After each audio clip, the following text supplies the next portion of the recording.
The whip was already coming down when she broke free from the crowd. She did not run with grace. She ran with the full weight of a woman who had decided.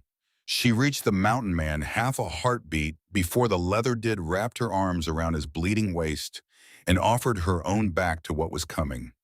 200 soldiers watched a mail-order bride take the lash for a stranger. This is how she came home. The stagecoach wheels ground against frozen ruts as the vehicle shuddered to a stop outside Fort Laramie. The sound was unlike anything Meriwether Holloway had ever known. In Harrisburg, wheels rolled across cobblestone. On the iron rails of the Pennsylvania Railroad and then the Union Pacific, they had sung a steady mechanical rhythm that had rocked her to sleep across 4 long nights. And for the final 2 days, the stagecoach from Cheyenne had ground her bones loose with every mile of frozen rut and broken ground. But here in Wyoming Territory on the 12th day of October, in the year 1874, the wheels sounded like bones breaking. She pulled her mother's wool shawl tighter around her shoulders and stared through the grime-streaked window. The cold had a texture out here. It pressed against the glass with the patient weight of something alive. Beyond the frosted pane, she could see the silhouette of the fort rising from the prairie, like the ribs of some great dead beast, weathered palisade logs black against a sky the color of old pewter. Dust devils spiraled across the parade ground. A flag snapped somewhere in the wind, and even that sound had a quality she had never heard before. A lonesome ragged sound, a frontier sound. Her hands gloved in worn kid leather trembled slightly as she reached for the satchel at her feet. Inside that satchel, wrapped in oilcloth and cradled between 2 linen nightgowns, was everything she owned in the world. Her father's Bible, its leather cover scorched along the bottom edge where the flames had almost taken it. Her mother's cameo brooch, the only thing Stanley Bramwell had not been able to pry from her fingers the night she left Pennsylvania. 6 letters tied with a faded blue ribbon, written in a hand so strong and so patient that she had memorized every loop and cross-stroke. And one more thing she had not told anyone about.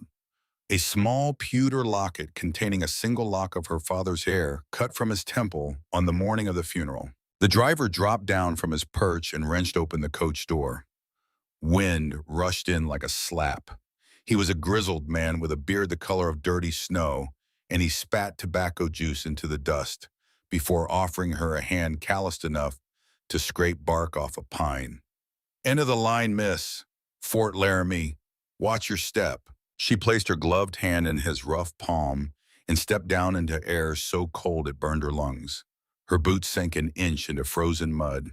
All around her, soldiers moved with purposeful strides, none of them sparing her more than a glance.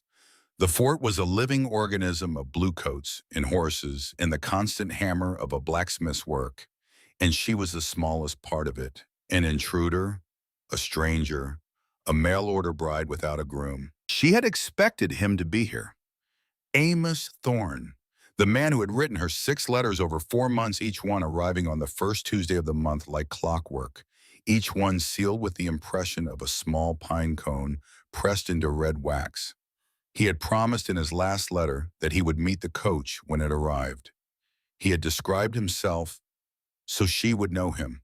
Taller than most men, he had written, and broader across the shoulders. Dark brown hair that needs cutting. A beard I keep short. You will know me, Meriwether, because I will be the one who cannot stop looking at you. She had read that last line 50 times, maybe 100. But the yard was full of strangers, and none of them was looking at her. A young private approached with a ledger tucked under his arm. He was perhaps 19, freckled as a trout, and when he saw her, he straightened as if someone had prodded him with a bayonet. "Miss Holloway, Miss Meriwether Holloway of Harrisburg, Pennsylvania." "Yes, that is me." "Major Ashcroft would like to see you in his office, ma'am. I am to escort you directly." "My trunk." "It will be brought to your quarters, if you would follow me, ma'am." She glanced once more at the gate, scanning the faces of the men gathered there. Trappers in greasy buckskins, freighters with mule teams, soldiers rolling tobacco, not one tall enough, not one with that particular stillness she had imagined in Amos Thorne's bearing the stillness of a man who watched more than he spoke. She followed the private across the parade ground. The wind pulled at the hem of her navy traveling dress, and she clutched the satchel against her chest as if it were a shield. Major Thaddeus Ashcroft rose from behind a desk of dark walnut when she entered. He was a tall man, lean as a hound, with hair the iron color of railroad track, and eyes that moved across her face and down her body with a speed she found disturbing. His smile was practiced. His teeth were very white. "Miss Holloway, please, have a seat. The journey must have exhausted you." "Thank you, Major. I was told Mr. Amos Thorne would be here to meet me." "Ah." He settled back into his chair and steepled his fingers. She did not sit. She remained standing by the door, one hand still gripping the strap of her satchel, and waited. "Miss Holloway, I must deliver some unpleasant news. You may wish to sit for it."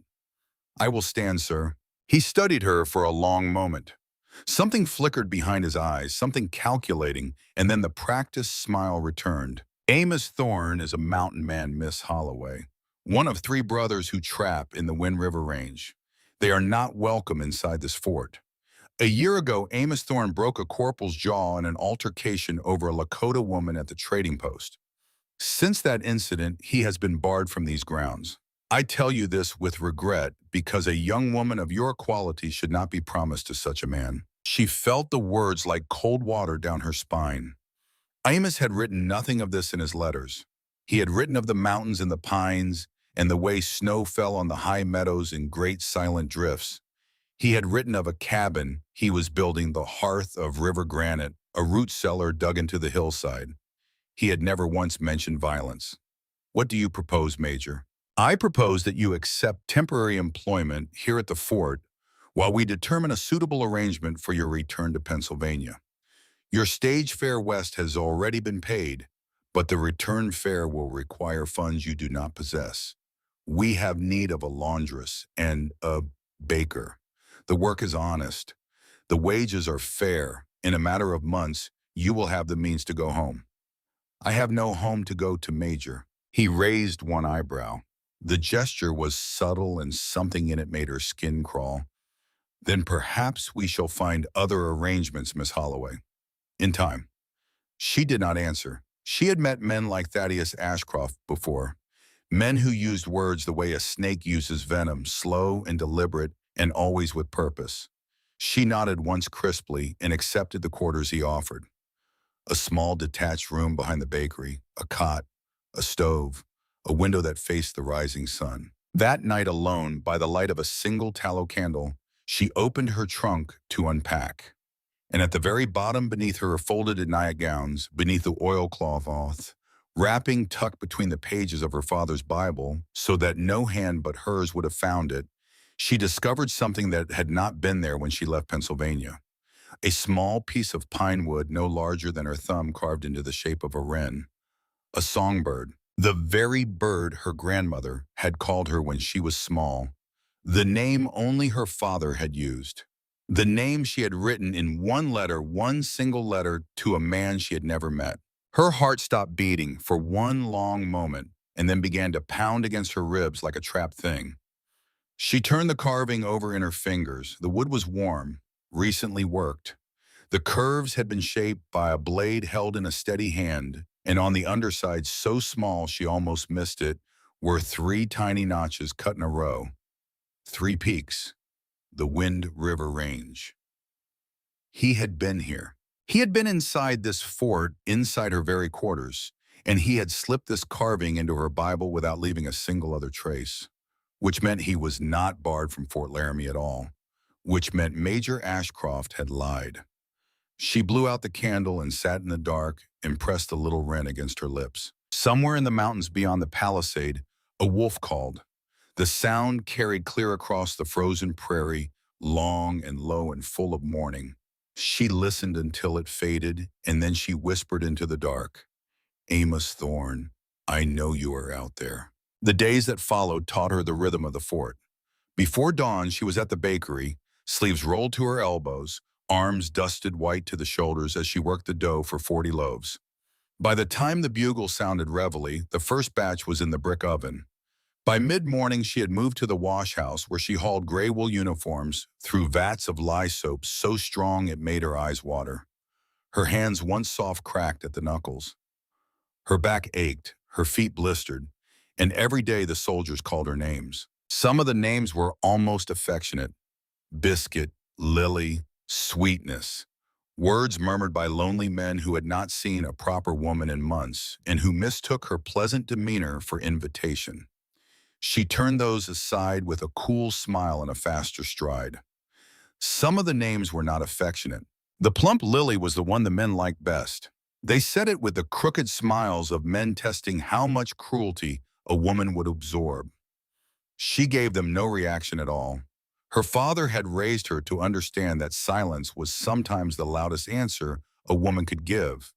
But one soldier did not content himself with names. Corporal Rufus Calloway was a man carved from the worst parts of the frontier. His face was pitted from the pox, and his nose sat crooked on his face from some old fight long ago. He smelled of whiskey at noon and of stale sweat by evening. Whenever she crossed the parade ground, he found a reason to be in her path. Whenever she carried a tray of bread to the officers' mess, he found a reason to press close in the doorway. He said things under his breath that she would not have repeated to a priest. Her only weapon was the small knife Mrs. Cordelia Reynolds had slipped into her palm on the third day. Cordelia Reynolds was the wife of Captain Joseph Reynolds, a cavalry officer whose duties kept him in the field 3 weeks of every 4. She was a spare, practical woman in her early 40s, with silver beginning to thread the brown of her hair, and she had been the first person at Fort Laramie to treat Meriwether like a human being. She had pressed the little blade into her hand without ceremony. "You keep this in your stocking top, girl. You keep it there every hour of every day. And if any man at this fort gives you cause, you do not hesitate. Do you understand me?" "Yes, ma'am. I have buried 2 sisters on this frontier. I have seen what becomes of girls who hesitate." It was Cordelia Reynolds who told her on the 5th day to pay a visit to the post surgeon. "Dr. Pennywhistle keeps his own counsel, but he is a good man. Talk to him. He has been at this fort longer than any officer. He will tell you things about the Thorne brothers that the major will not." Dr. Obadiah Pennywhistle was 70 if he was a day. A small, wiry man with spectacles perched on a nose like a beak and white tufts of hair standing up on either side of his bald crown. He received her in his surgery, which smelled of carbolic and tobacco, and dried herbs hung in bundles from the rafters. He poured her a cup of tea so strong it could have estrewed paint. "So, you're the young woman Amos Thorne has been writing letters to?" She stared at him. "How did you know that?" "Because I have known Amos Thorne for 11 years, Miss Holloway. I sewed him back together at a field hospital in Pennsylvania when he was 17 years old and bleeding from a wound no boy should ever have to survive. He was a Union soldier. I was a Union surgeon. We have kept company ever since." She set the cup down slowly. "The major told me he was barred from this fort." "The major lies as naturally as other men breathe, child. Amos Thorne is welcome wherever I am welcome, and that is everywhere in this fort except the major's private quarters. The story about the broken jaw is true as far as it goes. But what the major neglects to mention is that the corporal with the broken jaw had just shoved a pregnant Lakota woman into the dirt for no reason beyond sport." Amos stopped him.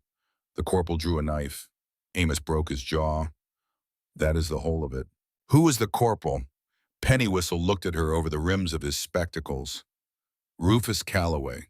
She sat very still. The tea cooled in the cup between her hands. Outside somewhere in the yard, a voice she recognized was laughing about something, and the laughter carried on the cold air like the cawing of a crow. "Doctor, is Amos Thorne still in the area?" Pennywhistle smiled. It was a small smile, and there was great fondness in it. "My dear, Amos Thorne and his brothers come through Fort Laramie every autumn to trade their winter pelts. They are overdue. I expect them any day." She thought of the wren carved from pine, the little bird that had appeared in her Bible the night she arrived. "Doctor, have they perhaps already come through? Perhaps only briefly." The old man's eyes twinkled behind his spectacles. "Now that is an interesting question, Miss Holloway, and one I believe you should ask Amos himself. 3 weeks she worked in the bakery and the laundry. 3 weeks of dawn fires and aching arms and the constant low hum of Calloway's threats in the spaces between what he said and what he meant. 3 weeks of Major Ashcroft finding excuses to brush his knuckles against the small of her back. In the narrow hall between the mess and the commissary, each brush casual enough to be deniable and deliberate enough to make her flesh creep. 3 weeks, and on the 22nd morning of her stay, 3 men walked through the gates of Fort Laramie. They did not ride. They came on foot, leading 3 heavy pack mules laden with pelts that even from a distance looked finer than any winter cat she had ever seen. Silver-tipped wolf, red fox, beaver so dark it was almost black.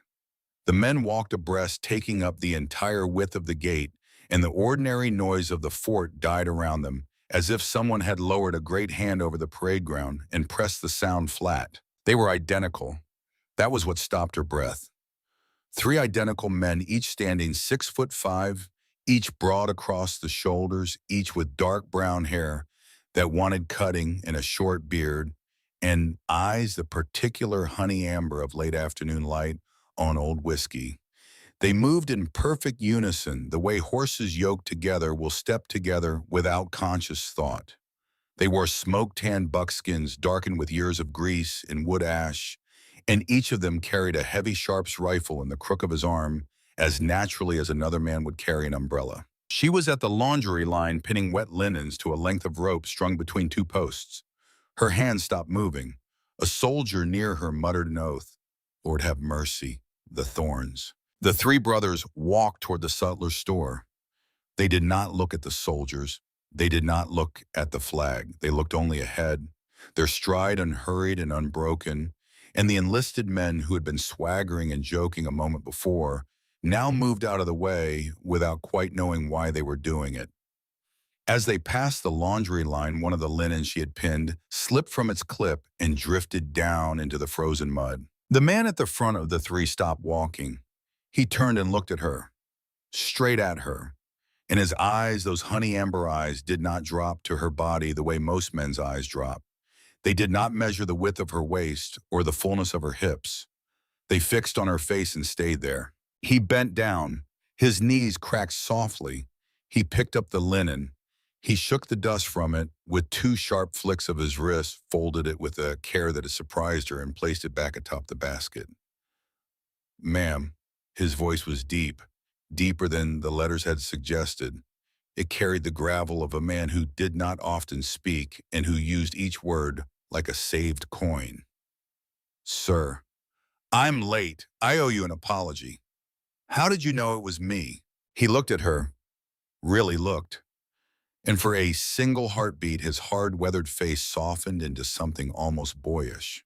I knew. That was all he said. Amos Thorne turned and walked on his brothers falling into step beside him, and the 3 of them disappeared into the sutler's store.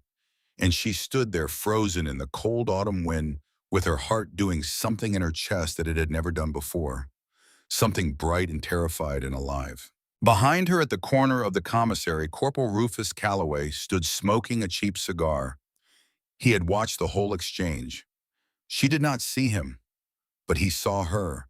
He saw the way her face had changed when Amos Thorne spoke to her, and a thing that had been smoldering in him for 1 long year began to glow. From the window of the headquarters building, Major Ashcroft watched also. His practiced smile was gone. He turned away from the window and lit a cigar of his own, and he called for Corporal Calloway in a voice that was very quiet and very cold. The brothers did not stay in the fort. They pitched their camp 100 yards beyond the palisade on the frozen bank of a small creek, where a stand of cottonwood had dropped its last yellow leaves. They took their meals at their own fire. They watered their mules at the creek. They kept to themselves as they had always kept to themselves. But on the first evening after their arrival, as the sun bled out behind the Laramie Range and the first stars pricked the eastern sky, Amos Thorne walked across the parade ground and knocked on the door of the bakery quarters. He held his hat in one hand and a small leather bundle in the other. She opened the door. The cold air rolled in around him like a tide. Miss Holloway? Amos. It was the first time she had spoken his name aloud to his face. The sound of it in her own mouth almost undid her. "I brought you something. May I come in?" "You may not, sir. I am a woman alone in a fort full of soldiers, and I will not give the major any excuse to question my conduct. But there is a bench on the porch. You may sit there. I will bring coffee." He nodded. He sat. She brought 2 tin cups of coffee, so strong that the steam rose in pale ribbons against the cold, and she sat at the far end of the bench with the leather bundle resting on her knees between them. 3 feet of painted porch boards separated her from him. She felt every inch of it. "Open it." She untied the thong. Inside, wrapped in soft doeskin, were 2 things. The first was a pair of moccasins, small and beaded in size to fit her feet exactly. The second was another pinewood carving. Larger this time, a wren in full flight wings spread beak tilted upward as if the bird were calling into the morning air. "The moccasins. How did you know the size?" "I saw your boot prints in the yard the night you arrived." "You were here that night." "I was here." Then the major lied. "He said you are barred from the fort." Amos set his coffee cup down on the porch board. He folded his enormous hands together between his knees. When he spoke, his voice was so low she had to lean forward to catch it. "The major and I have an understanding, Meriwether. I do not enter his headquarters. He does not try to stop me from coming here to trade. Last year he tried once. My brothers and I paid him a call in his own quarters, and he did not try again. But he hates me for it, and he will hate me more for you." "Why me?" He looked at her, then full on, and the honey amber of his eyes held her so completely she could not look away. "Because you wrote in your 4th letter that you like to watch the stars come out. Because you wrote in your 2nd letter that your father was a woodcarver. Because you wrote in your 1st letter that you would rather eat a crust of homemade bread than a white loaf from a city bakery. I read those letters more times than a grown man should admit. My brother Ezra teased me for 6 months about the soft look on my face when the mail came. I chose you, Meriwether, because you are real. And in a world full of painted words, a real woman is a thing worth walking down a mountain for." She could not answer. Her throat had closed. He reached into his coat and brought out one more thing, a small silver ring. It was simple, unadorned except for 3 small peaks etched into the band, 3 mountains carved with the same patient hand that had shaped the wren. "This is not an engagement ring. I will not press you. You have traveled a long way in a short time, and you have not yet decided who I am. But I want you to wear this, not on your ring finger, on a chain around your neck. Keep it hidden under your dress. If any man at this fort ever lays hands on you, or threatens you, or makes you afraid for your safety, you take this ring and you hang it on the post at the corner of the bakery porch. My brother Ezra watches that post every hour of daylight from a stand of pine on the hill to the west. He will see it, and if you hang it upside down with the peaks pointing toward the earth, he will understand that you are in danger and the 3 of us will come. We will come at a dead run, Meriwether. No walls of this fort will keep us out." She took the ring. Her hand shook. "Amos, why are you telling me all of this the first time we meet?" "Because I have seen Rufus Calloway watching you from the commissary. Because I know Major Ashcroft better than any soldier in this fort. Because I would rather you know what I am promising you now before I ever ask you to answer any other question." "And what other question do you mean to ask me?" He stood up. He was so tall that even with the porch board beneath her boots, she had to tilt her head back to meet his eyes. "Whether you will come up the mountain with me, when the time is right, and when you have made peace with whatever is in your own heart." He set his coffee cup gently on the porch rail. He put his hat back on his head. He touched the brim of it once, a small gesture so old-fashioned it nearly broke her. And he walked back across the parade ground to the camp by the creek where his brothers waited. She sat on the bench for a long time after he had gone. The coffee cooled in her hands. The first snow of the season began to fall, small, hard flakes that hissed when they landed on the warm tin of the cup. She watched them, and she fingered the silver ring on his chain, and she thought about 6 letters tied with faded blue ribbon, and she thought about a pinewood bird that had appeared at the bottom of a Bible, and she thought about the honey amber eyes of a man who had walked down a mountain to meet her. She thought about her father. Her father had been a wood carver of modest means in Harrisburg, Pennsylvania. He had worked from a shop on Mulberry Street, where the smell of fresh pine and linseed oil had been the scent of her whole childhood. Jeremiah Holloway had carved cradles and bedposts in the small decorative finials that rich men ordered for their parlor mantels. He had taught her the names of every wood that grew in eastern Pennsylvania: oak and hickory and black walnut, cherry and maple and pine. He had taught her that a piece of wood was not dead, but sleeping, and that a good carver did not impose his shape on the sleeping wood, but listen for the shape that was already waiting inside it.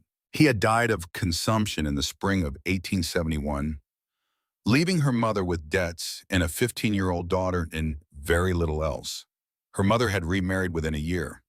The man her mother chose was a brewer named Stanley Bramwell, a red-faced, heavy-handed man who had decided on sight that the grown daughter of his new wife was a burden he did not intend to carry. He had begun with words, words about her appetite, words about the space she took up in his parlor, words about the cost of feeding a healthy young woman who contributed nothing to the household. He had progressed to hands. The first time he struck her, she had been 19. The last time he struck her, she had been 23, and she had understood that if she did not leave, she would die. Either her mother would find her broken at the foot of the stairs, or she would become a woman who no longer knew how to feel the sky on her face. On the night she left, she had packed her trunk in secret by candlelight, while Stanley Bramwell drank himself to sleep in the parlor. She had taken only what was hers: her clothes, her mother's cameo, her father's Bible, the 6 letters from Wyoming Territory, and the locket with the lock of her father's hair. Stanley had woken at the sound of her trunk being dragged across the floor. He had come into her room in his stocking feet swaying, and he had seen the open trunk and the Bible lying on top of her folded clothes. He had picked up the Bible and walked to the fireplace and thrown it into the flames. She had not thought. She had lunged for the fire with her bare hands, plunged them into the coals, and pulled the Bible out before the pages caught. The leather had been blackened along the bottom. Her palms had blistered. The blisters had broken and bled. She had closed the trunk.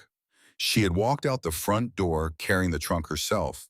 She had walked 3 miles in the dark to the train station, and she had bought a ticket to Cheyenne with the money she had hidden in the lining of her corset over the course of 2 years. She had boarded the train at dawn. And here she was now, sitting on a bakery porch at Fort Laramie in the falling snow with a silver ring on a chain around her neck and a wooden bird in her lap, and she understood something about herself that she had not understood before. She had not come west to be saved. She had come west to be seen. Amos Thorne had seen her. From the first letter, he had seen her. The brothers stayed 3 days at Fort Laramie. Each evening, Amos came to the bakery porch and sat on the bench. Each evening, she brought him coffee. They spoke of small things, of how her father had carved a small pine rocking horse for her 6th birthday, of how Amos and his brothers had built their first cabin when they were 19 years old, the 3 of them working through 2 summers with nothing but axes and their own strength, of how Ezra played a mouth harp in the evenings, of how Levi sang when he thought no one was listening. On the 2nd evening, she told him about her burned hands and her father's Bible. He listened without interrupting. When she was done, he was silent for a long time. When he finally spoke, his voice was so low she could barely hear it. "Meriwether, if I ever meet Stanley Bramwell, he will not burn another Bible. He will not raise another hand. I give you my word on that. I do not want you to hurt him, Amos. I will not go looking for him, but if he comes looking for you, he will find a man standing in his way." On the 3rd evening, as the snow thickened and the mule camp by the creek glowed with firelight, he asked her if she had made any decision about coming up the mountain. "Not yet. Take your time. A choice made in a hurry is no choice at all. Amos, there is something you should know. Corporal Calloway has been watching me. He speaks to me in ways no woman should have to hear. And the major watches me also, in a different way. She saw his jaw tighten. She saw his right hand close slowly into a fist and then deliberately open again. I know. He is the corporal you broke the jaw of, Dr. Pennywhistle told me. Pennywhistle told you the truth of it. He did. He said you stopped Calloway from hurting a Lakota woman. Amos looked into the falling snow. His face was very still. She was with Child Merriweather, 7 months. He pushed her because she was slowing his way at the trading post. I heard her fall and I came running. I broke his jaw with my fist before I even knew I had hit him. If I had been 1 minute later, she would have lost the child. As it was, she lost it 2 weeks later anyway. I do not know if the fall caused it, but I think about her every time I come through this fort. Is that why you have not been able to leave her alone? The memory of her. He looked at her then. His honey amber eyes were very bright. No, Merriweather, I cannot leave her alone because she is a mother without a child, and because somewhere in this world a corporal named Rufus Calloway walks free. On the morning of the 4th day they finished their trading. Amos had set aside 1 pelt from the pack. A silver-tipped wolf, hide so large and so perfect that it would have fetched a king's price in the right market. He did not sell it. He folded it carefully across the back of his pack mule and told the quartermaster it was spoken for. It was spoken for because it was going to be a wedding cloak. He had not told her yet. He was saving it for the day he was sure of her answer. At 1:30 in the afternoon, Corporal Rufus Calloway came out of the tavern with whiskey on his breath. He had been drinking since breakfast. He walked across the parade ground toward the sutler's store, and as he walked, he saw the silver wolf pelt draped across the back of Amos Thorne's pack mule, and something deep inside him that had been glowing for days now caught fully into flame. He stopped beside the mule. Amos was bent over the pack adjusting a cinch. His brother stood a few feet away talking quietly with the quartermaster. "Hey, woodsman." Amos did not look up. "I have decided I want that wolf hide, $2 silver. Not for sale? I was not asking you, filthy savage." Calloway reached for the pelt. Amos Thorne moved so fast that every soldier in the yard would later swear they did not see it happen. One moment his hand was on the cinch strap, the next his fingers were closed around Calloway's wrist like an iron trap, and the bones of the corporal's arm were grinding together under a pressure no man should have been able to generate. Calloway's face went gray. His mouth opened. No sound came out. "I said, it is not for sale." Amos shoved. Calloway staggered backward, tripped over his own boots, and fell into a pile of horse manure and frozen mud. The sound of his landing carried clear across the parade ground. Every voice in the yard fell silent. Merriweather was on the porch of the officers' mess with a tray of fresh bread in her hands. She froze. Her eyes met Amos's across the distance. She saw him give the smallest shake of his head. "Stay where you are. Do not move." Calloway scrambled to his feet. His face was purple. His nose was running.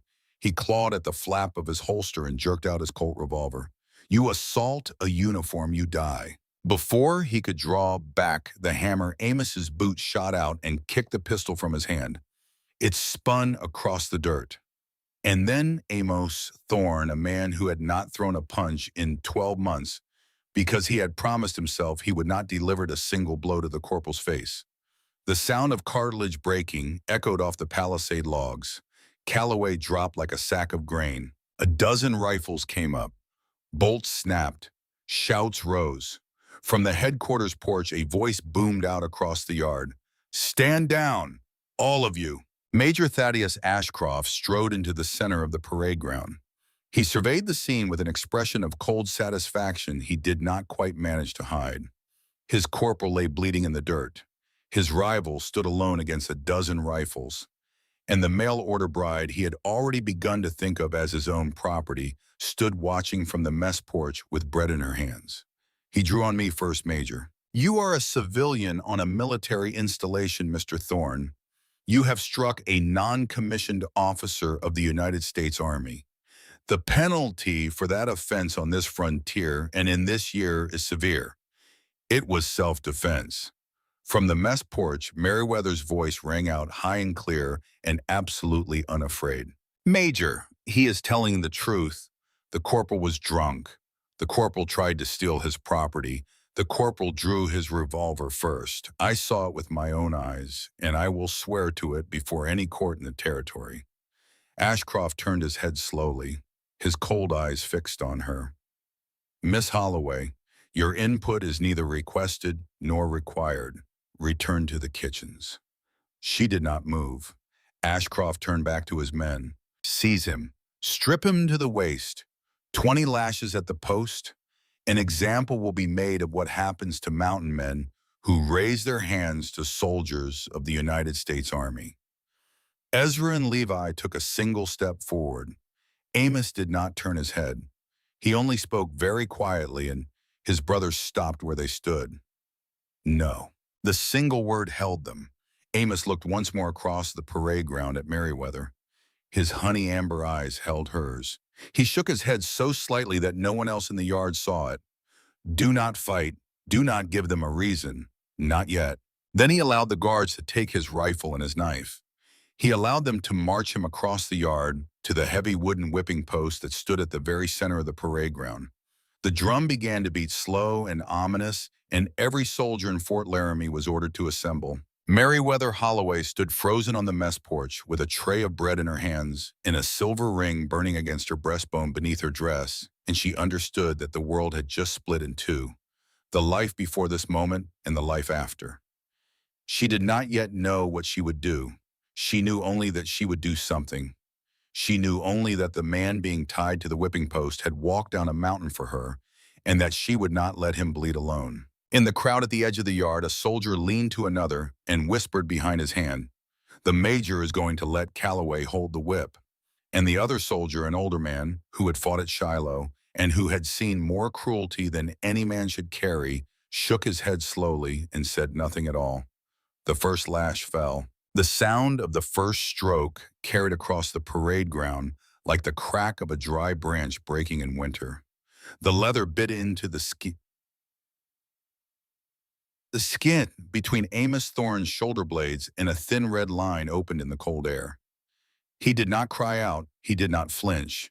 His hands bound to the iron ring above his head did not even tighten. Meriwether Holloway stood on the porch of the officers' mess with the tray of bread still in her hands. She did not remember setting it down. She did not remember walking forward.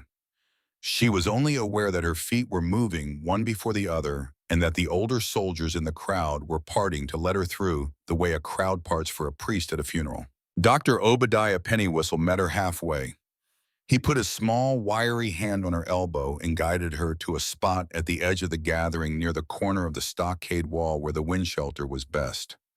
His spectacles fogged with the heat of his breath in the cold air. He did not try to turn her away.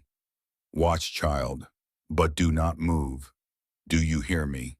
Do not move until I tell you." "Doctor." I know. "Watch him. Let him see you watching him. That is what he needs most right now. Someone who does not look away." She understood. She fixed her eyes on Amos Thorne's bound wrists, and she did not blink. The second lash fell, then the third. By the fifth, the blood was running in small trails down the ridges of his spine and vanishing into the waistband of his buckskin trousers. His back was already a map of old violence. Bear claw, knife, an old bullet crease along the top of his left shoulder that Pennywhistle himself had stitched by lantern light at a field hospital in Pennsylvania 11 years before. Now the new wounds were being written across the old ones, and Calloway was writing them with the full weight of his shoulders. At the eighth lash, Meriwether understood something. Calloway was not counting the strokes the way a soldier counts them. He was not pacing himself for 20.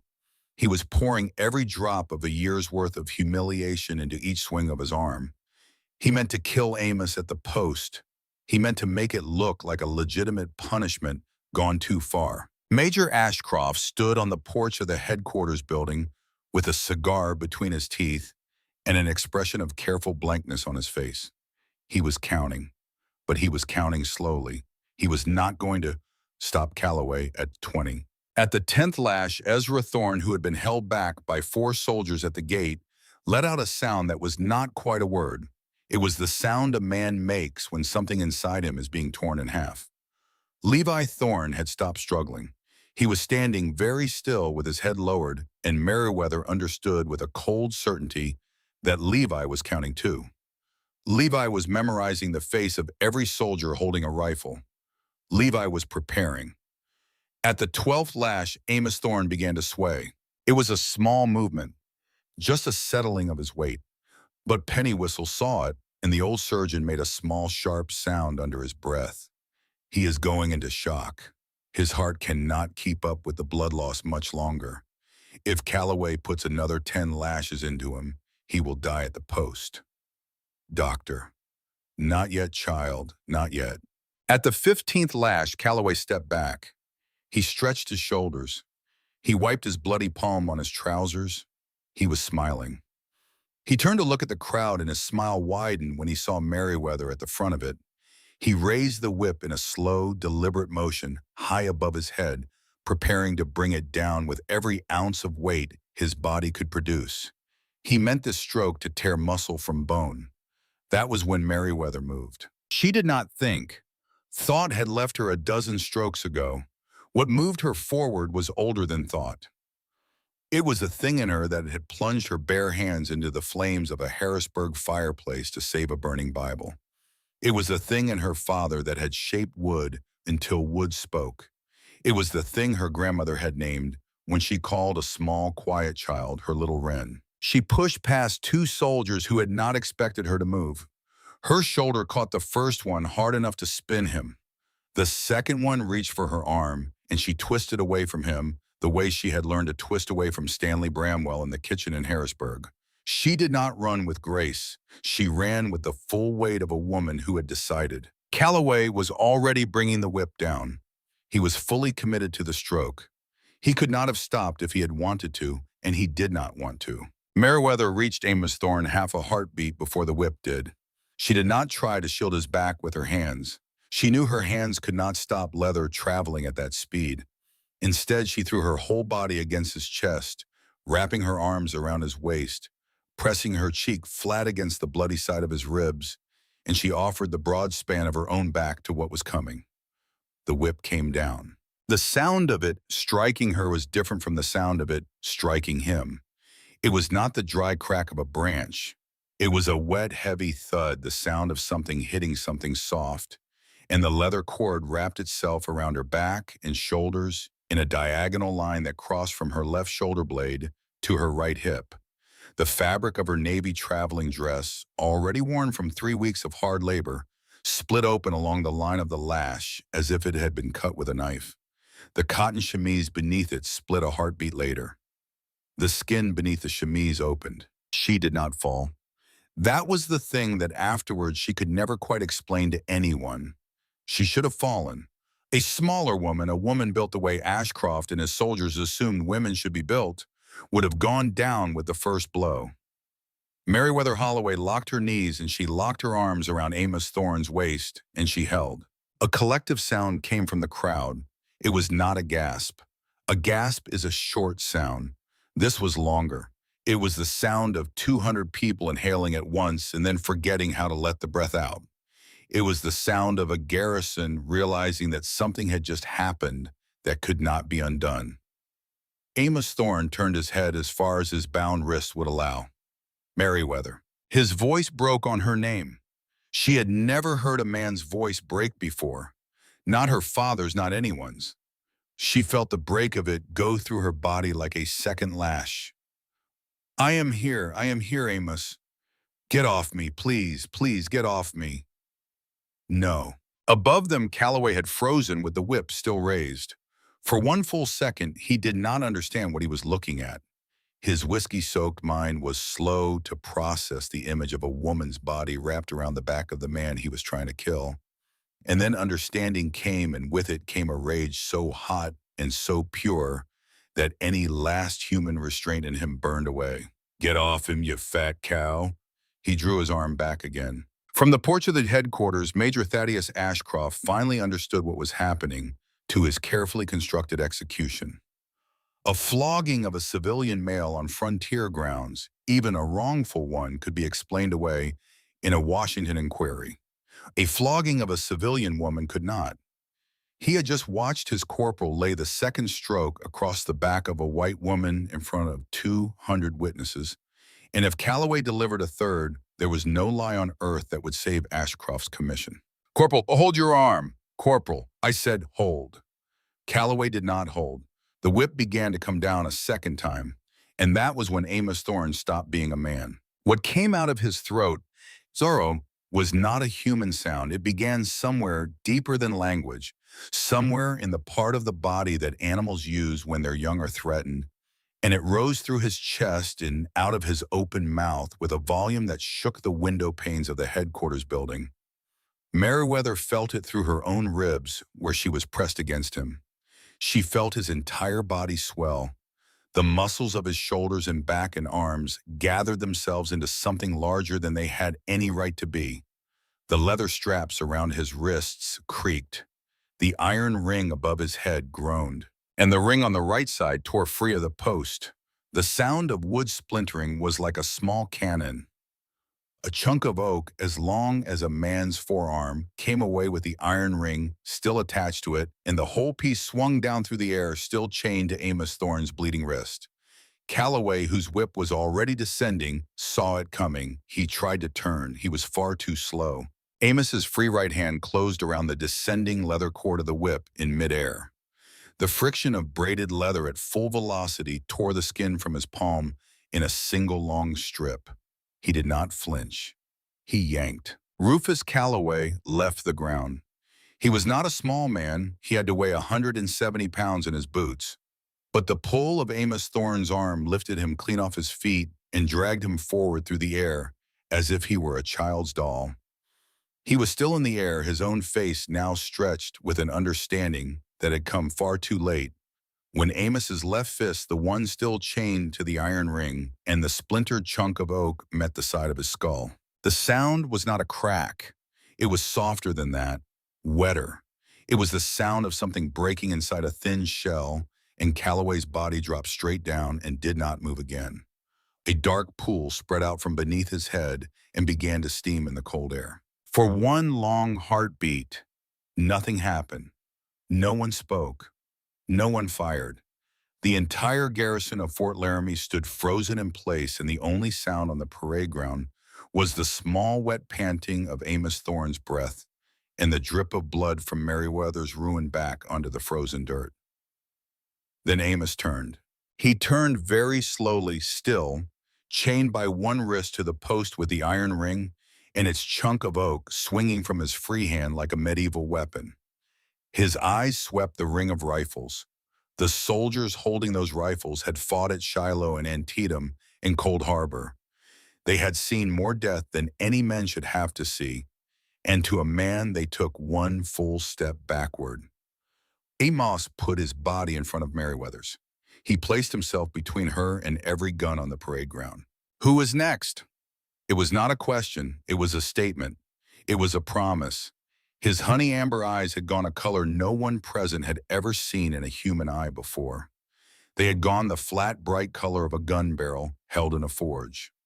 No one moved. From the very edge of the crowd, a small, wiry figure stepped forward. Dr. Obadiah Pennywhistle walked across the parade ground with his medical bag in one hand and his spectacles crooked on his nose, and an expression on his face that belonged to a man who had seen this kind of moment before and knew exactly how to navigate it. "Put down your weapons, you blessed fools, all of you, now."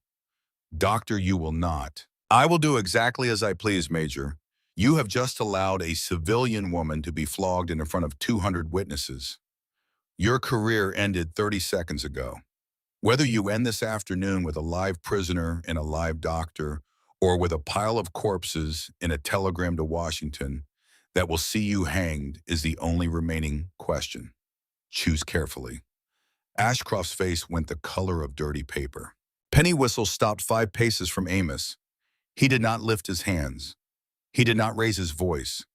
He simply spoke in the same tone he had used to talk a 17-year-old boy through a bullet extraction by lantern light in 1863. Son, look at me. Only at me. Good. Now listen, the woman is bleeding. She will not bleed out in the next 10 minutes, but she will lose consciousness soon. And when she does, she will fall, and she will pull your stitches open worse than they already are. You cannot carry her with one hand chained to this post. I can carry her. You know I can. Doc. I know, son. I know what she did. I saw it. Every soldier in this yard saw it. Nobody in this fort will ever forget what they just watched. But you have to let her go.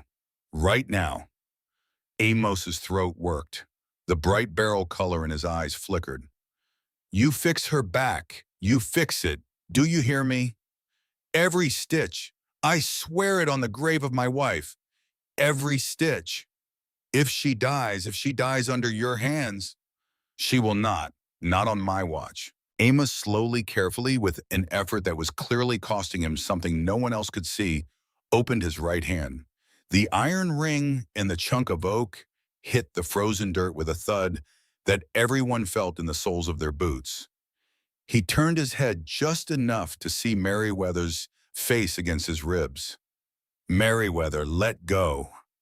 No. Pennywhistle is going to take you to the surgery.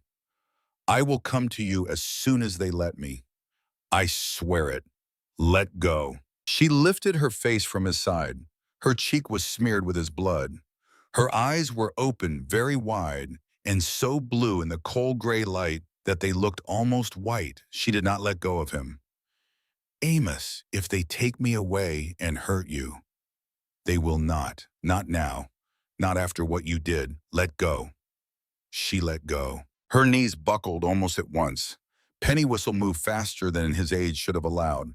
His arm went under her shoulders and caught her before she fell.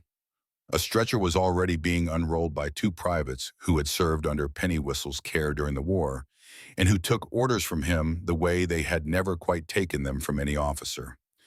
They loaded her onto the canvas with a gentleness that was almost absurd, and they carried her at a smooth, fast walk across the parade ground toward the surgery building. Amos watched her go. He did not turn his head until she had passed through the door. Then he turned back to the parade ground, still chained by his left wrist to the whipping post, and he waited. The soldiers closed around him with their rifles still raised. He did not resist as they unlocked his chain from the iron ring above his head.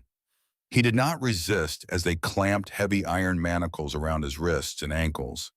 He did not resist as they marched him across the yard toward the blockhouse at the far end of the parade ground, a low windowless building of squared logs that served as the fort's guardhouse. At the door of the blockhouse, he stopped.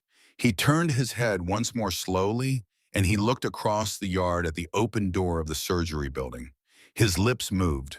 No one near him could hear the words, but Ezra Thorne, from the gate where he and Levi were still pinned by rifles, saw his brother's mouth move and knew what Amos had said. I am here. You are not alone. The door of the blockhouse closed behind him. Outside the main gate, within minutes of the blockhouse door closing, Ezra and Levi Thorne were surrounded by a detachment of 6 soldiers under Sergeant Ambrose Miller. Their Sharps rifles were taken from their hands. Their knives were pulled from their belts. Their wrists were bound behind their backs with heavy hemp cord, and they were loaded into a supply wagon that had been drawn up against the outer palisade where neither sight nor sound of the parade ground could reach them. Their bound wrists were run through an iron rail set along the wagon bed and lashed down again. Sergeant Miller had orders direct from the major. The Thorne brothers were to be held through the night and driven off the reservation at first light with instructions that if they ever returned to Fort Laramie, they would be shot on sight. Ezra sat with his head down, his jaw working silently.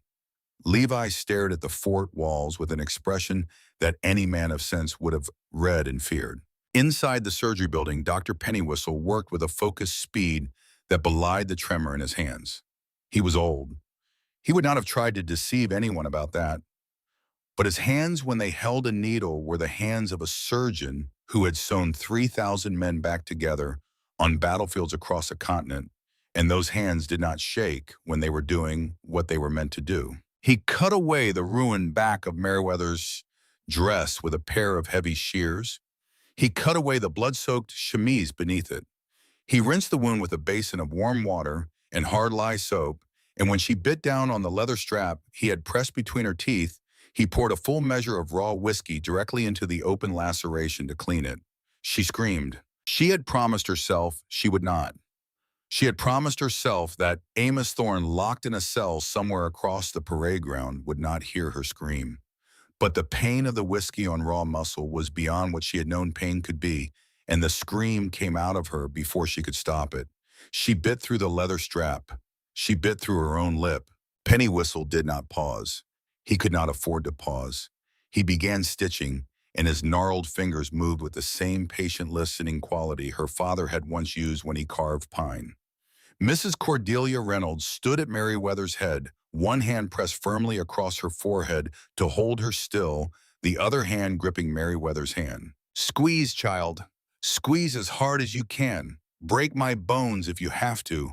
Your Amos will not hear this. The walls of this building are thick. He will not hear." "Cordelia, I am here. Tell me about him, the first time you saw him." Cordelia Reynolds understood at once what was being asked of her. She bent close to Merryweather's ear so that the old surgeon would not have to hear them talking across his work, and she began to speak in the low, steady voice of a woman who had been at the bedsides of enough frightened patients to know what a voice could do. "The first time I saw Amos Thorne, he was 21 years old. He rode into Fort Laramie with his brothers on 3 of the tallest horses I had ever seen, and he was looking for my husband. There was a Lakota boy who had been shot by a drunk trader outside the fort gates, and the boy's mother had walked 6 miles across a December plain to ask for help, and no one at the fort would go. My husband was away. There was no one to go.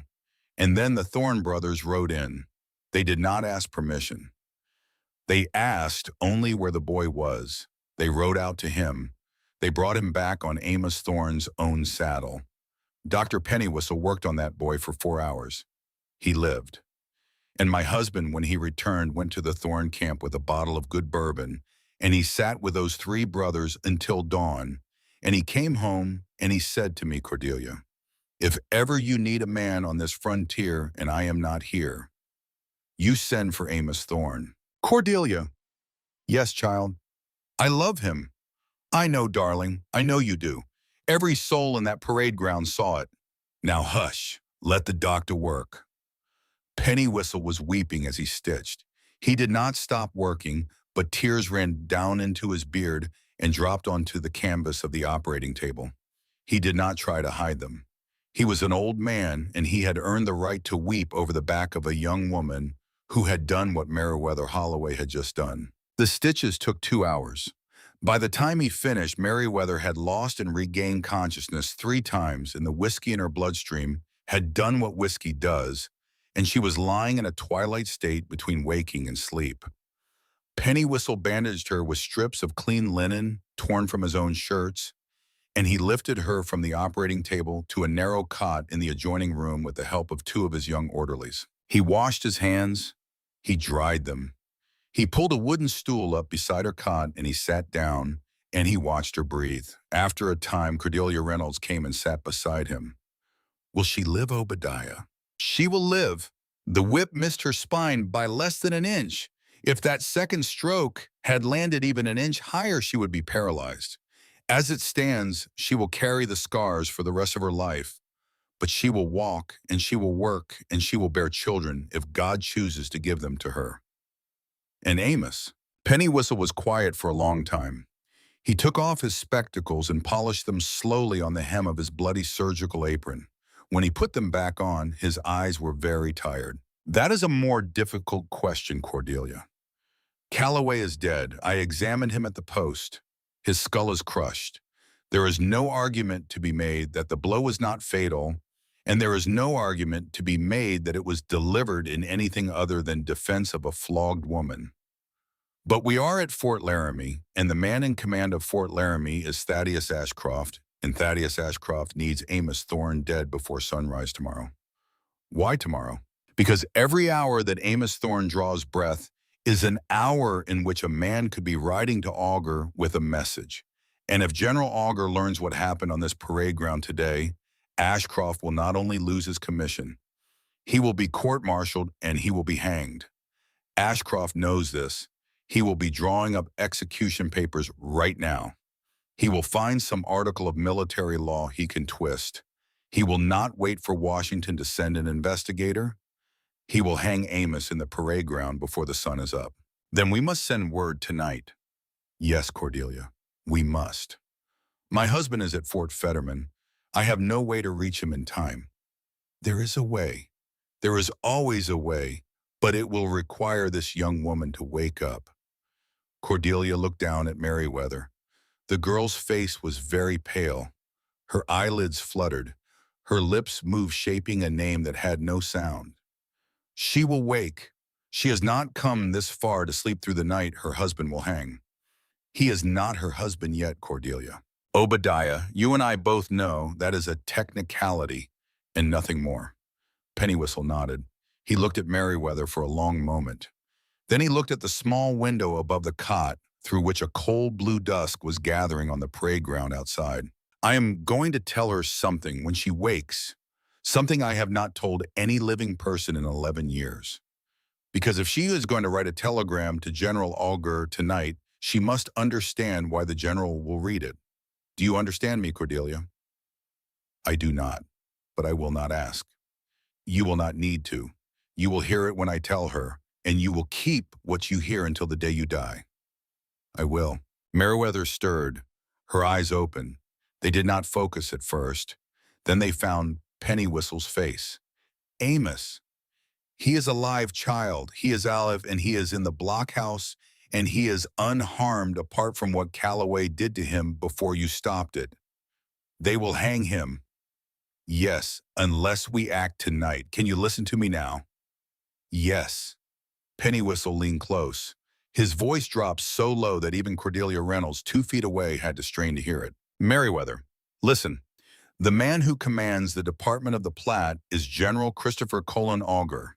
He is normally stationed at Omaha, but your friend Cordelia received word through her husband just 3 days ago that General Augur is currently at Fort Fetterman conducting an inspection tour of the northern posts. Fort Fetterman is only 80 miles from here. A telegram can reach Fort Fetterman in minutes along the military wire. A fast cavalry column can cover the ground between here and there in 7 hours or less, and General Augur keeps a cavalry escort with him at all times. Merriweather's eyes were fully open now. She was focused. She was awake. Why would he come? For us. Because 11 years ago, in July of 1863, on the second day of the fighting at Gettysburg, a boy of 17 named Amos Thorne crawled under musket fire across a wheat field called Rose's Farm and dragged a wounded officer back behind Union lines. The boy's own body took a bullet through the shoulder on that crawl. The officer he dragged out of that wheat field survived and went on to become a brigadier general, and then a major general, and then the commanding officer of the Department of the Platte. His name is Christopher Colin Augur. He has never forgotten the name of the 17-year-old boy who saved his life. And I know this, Merriweather, because I was the surgeon who worked on General Augur's leg that night in the field hospital, and I was the surgeon who worked on Amos Thorne's shoulder in the cot beside him. Amos never told me.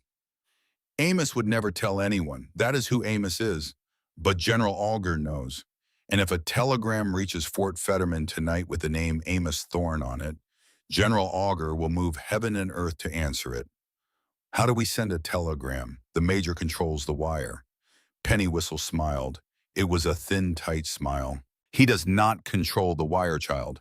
He controls the operator. And the operator is a young Irishman named Finian Doyle, whose mother in Dublin receives half his wages every month, and who has been eating your bread for free in the back of my surgery every Sunday for 3 weeks, because he cannot afford the mess hall prices on a private's pay. Finian Doyle owes you, and Finian Doyle is on duty tonight from 10 o'clock until dawn. She tried to sit up. A white sheet of pain went through her back. Cordelia's hands pushed her gently down. Not yet, darling, not yet. You have 2 hours. Rest. Then we will dress you in one of my husband's shirts over your bandages, and you will walk to the telegraph office on your own feet, because if you arrive on a stretcher, Every soldier in the fort will know something is happening. And at 10 o'clock tonight, you will sit down at Finian Doyle's desk and you will write the telegram that saves Amos Thorne's life." She closed her eyes, but she was not sleeping. She was planning. She was composing inside her own head the words that would go on the wire. Across the parade ground in the cold, dark blockhouse, Amos Thorne hung from his manacles against the back wall of the cell. His feet barely touched the dirt floor. His back had begun to stiffen in the cold, and the pain of his flayed skin was a constant white hum behind his eyes. He was not thinking about the pain. He was not thinking about his own death. He was thinking about a small woman with honey blonde hair who had stood between him and a whip and had not fallen down. He heard the heavy door of the blockhouse scrape open. Two sets of boots came down the passage toward his cell. A lantern threw yellow light on the stone wall beside his head. Major Thaddeus Ashcroft stopped outside the iron bars of the cell. He held a sheaf of papers in one hand and a small brass key in the other. A private stood behind him holding the lantern. "Mr. Thorne," Amos did not lift his head. "I have prepared the documents for your execution at dawn. I have taken the liberty of writing a confession on your behalf, which I will require you to sign. The confession states that you murdered a United States officer named Jameson in the year 1870, and that the attack on Corporal Calloway today was the act of a man already guilty of capital crimes. When you sign this document, the execution at dawn will proceed as a lawful military action. If you refuse to sign, I will hang you anyway, but I will also see to it that Miss Holloway is charged with aiding a fugitive, and she will hang beside you." Amos slowly lifted his head, his honey amber eyes sunken now in their sockets, fixed on Ashcroft through the bars. "You do not know what you are doing, Major." "I know exactly what I am doing." "No, you do not. You do not know who will read the telegram that will reach Fort Fetterman tonight. You do not know what you have made of this night." Ashcroft's face changed very slightly. A flicker of uncertainty passed through his eyes and was gone. "No telegram will leave this fort. I have placed a guard on the telegraph office." "A guard?" "Yes." Amos Thorne did something then that Ashcroft had not expected. He laughed. It was a short, bitter, broken laugh, the laugh of a man hanging in chains with his back flayed to the bone. But it was a laugh. "Major, a guard. Do you know who walks past the telegraph office unnoticed at every hour of the day and night in this fort? Do you know whose face the guard will not even see because her face has become a piece of the furniture to every soldier here? Do you know what you have done to yourself today?" Ashcroft's jaw tightened. He thrust the papers through the bars. "Sign this." "No, then you hang at dawn and she hangs beside you." "No, Major. Only one of us will hang at dawn, and it will not be me, and it will not be her." Ashcroft stared at him for a long moment. Then he turned on his heel and walked back down the passage. The heavy door of the blockhouse scraped shut behind him. Amos Thorne let his head fall back against the cold stone wall. He closed his eyes, and somewhere on the other side of the parade ground, a lantern was being lit in the window of a small surgery building, and a young woman with a ruined back and a silver ring around her neck was beginning to dress herself in a shirt far too large for her, and the wheels were beginning to turn. The clock in the headquarters tower chimed 9, 1 hour to go. In the small back room of the surgery building, Meriwether Holloway sat up on the narrow cot by her own will. Pain went through her back in a long white sheet, but she did not cry out. She had already done her crying. She was done with it for tonight. Cordelia Reynolds helped her into a man's shirt. It belonged to Captain Joseph Reynolds, cut from soft flannel the color of river mud, large enough to fall past her hips and hide every trace of the bandages beneath. Over the shirt, Cordelia wrapped a heavy wool shawl. Over the shawl, a dark hooded cloak that Cordelia had brought from her own quarters. By the time they were finished, Meriwether looked like an ordinary soldier's wife hurrying across the parade ground to fetch cough syrup for a sick child. Penny Whistle handed her a folded piece of butcher paper. The words had been worked out between the three of them in the hour since she had wakened. She had written them herself with a stub of charcoal, her hand shaking at first, and then steadying as the shape of the message found her. She read it once more. Urgent, to General Christopher C. Auger. Department of the Platte, care of Commanding Officer Fort Fetterman for immediate delivery. From Civilian Holloway, Major T. Ashcroft, Fort Laramie. This afternoon conducted unlawful flogging of civilian trapper Amos Thorne of Gettysburg Wheatfield. I repeat, Amos Thorne of Gettysburg Wheatfield. Flogging resulted in whipping of unarmed civilian woman by drunken corporal now deceased. Commander preparing execution of Thorne at dawn to conceal events. Intervention required immediately, awaiting your justice. She folded the paper small and slipped it into the palm of her hand under the cloak. Obadiah, if this does not work, it will work. If it does not, Pennywhistle took both her hands in his. His old fingers were cold. Then you will have done everything a woman can do, child, and Amos will know, and that will be worth more to him than his own life. She nodded. She kissed Cordelia Reynolds on the cheek. She walked out of the surgery building and into the cold Wyoming night. The parade ground was dark except for the small yellow squares of window light from the headquarters building and the long lantern hung at the sentry post above the main gate. A wind had come down from the Laramie Range after sundown, and it carried the clean, hard smell of snow that had not yet fallen. She pulled the hood of the cloak forward, and she walked with the small, hurried steps of a tired woman on an ordinary errand.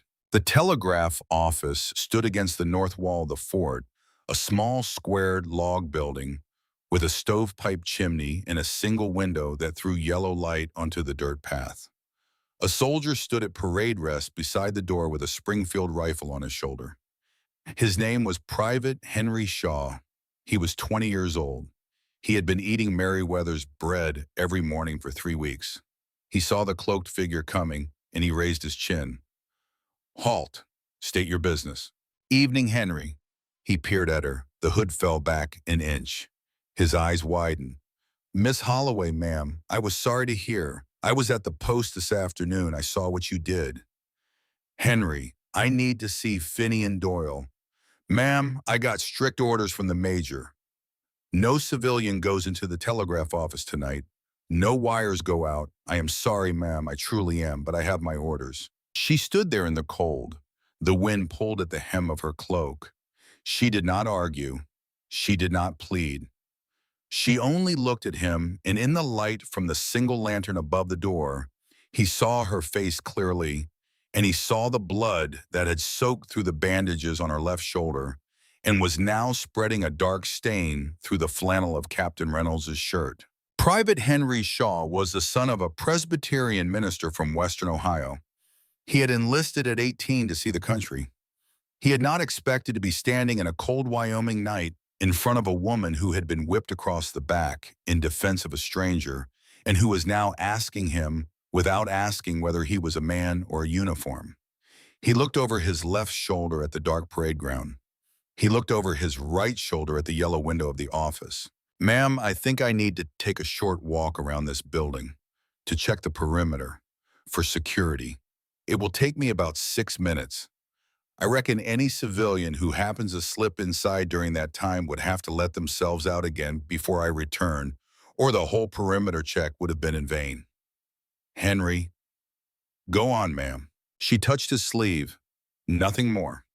He shouldered his rifle and began to walk a slow, deliberate patrol along the north wall of the fort, and she slipped through the door of the telegraph office and closed it quietly behind her. Private Finian Doyle looked up from his brass key. He was a thin young man with hair the color of wet brick and a face full of freckles. When he saw her, the color drained from his face. Miss Holloway, Jesus, Mary, and Joseph, you should not be here, the major. The major does not know. Finian, I need to send a wire to Fort Fetterman. Tonight, now. Miss, I cannot. He will have me shot. She put the folded butcher paper on his desk. She did not open it. She did not let him read it yet. Finian, how is your mother? His face went stiller. She is well, miss. Dublin is cold in October. She wrote me last week. And your sister, The one who is waiting for you to send her the passage money so she can come to America. Siobhan, yes, miss, she is waiting. Finian, look at me. Look at my shoulder. He looked. He saw the blood. I took 2 lashes today for a man I barely know because he has never once in his life lifted his hand against a person who did not deserve it. You have eaten my bread every Sunday for 3 weeks because I saw that you were hungry and your pay did not stretch. I am not asking you for a favor. I am telling you that there is one man in this fort tonight who does not deserve to die, and there is one corporal in the ground who got exactly what he earned, and the difference between those two things is a telegram that leaves this office before 10 o'clock. Now open the paper, read it, and then tell me whether the man I saved today is worth what it will cost you to send it. He opened the paper. He read it. His face went through 3 expressions in the space of 5 seconds. Confusion, then recognition at the words Gettysburg wheat field, then a slow, deep understanding. Amos Thorne pulled General Augur out of the wheat field. Yes, my uncle told me that story. 3 times he was at Gettysburg, 2nd Maine. He told me about the boy who crawled 100 yards on his belly, threw musket fire to drag an officer out, and took a bullet in the shoulder doing it, and would not tell anyone his name afterward. My uncle said the officer was Augur, and that Augur has been trying to find that boy for 11 years. Amos is that boy, and Amos is in the blockhouse tonight, Finian, and he will hang at dawn unless Augur hears from us before dawn. Finian Doyle did something then that she would remember until the day she died. He stood up. He walked to the door. He turned the iron key in the lock. He walked back to his desk. He sat down. He pulled on his telegrapher's cuffs. He rolled his shoulders. He set his right hand on the brass key. Miss Holloway, read it to me. Slow. She read it to him, slow word by word. His fingers flew. The brass key chattered in the small room like the teeth of a winter animal. She watched the copper wire that ran from the top of the instrument out through a small hole in the log wall and into the cold night where it stretched across 80 miles of frozen prairie on pine poles to a station at Fort Fetterman, and she imagined the words traveling down that wire faster than any horse had ever run, faster than any man had ever ridden, faster than death itself. When he finished, he sat back. He took off his cuffs. He wiped his forehead. It is away, miss. The wire will reach Fort Fetterman in minutes. If Augur is still there, he will have it in his hand before midnight. He can be riding by 12:30. At a hard cavalry pace, he will reach our gate by 2, perhaps sooner, if he has fresh horses. Thank you, Finian. Miss, I need you to do something for me now. Anything. I need you to go to Dr. Pennywhistle right this minute. I need you to have him write on a piece of paper that I have been at his surgery all evening and assisting with your care. I need a time on that paper. I need his signature. Because when Ashcroft finds out a wire has gone out, the first man he will come for is me. And if I have a doctor's note saying I was not at this desk, I might live to see Siobhan come to America.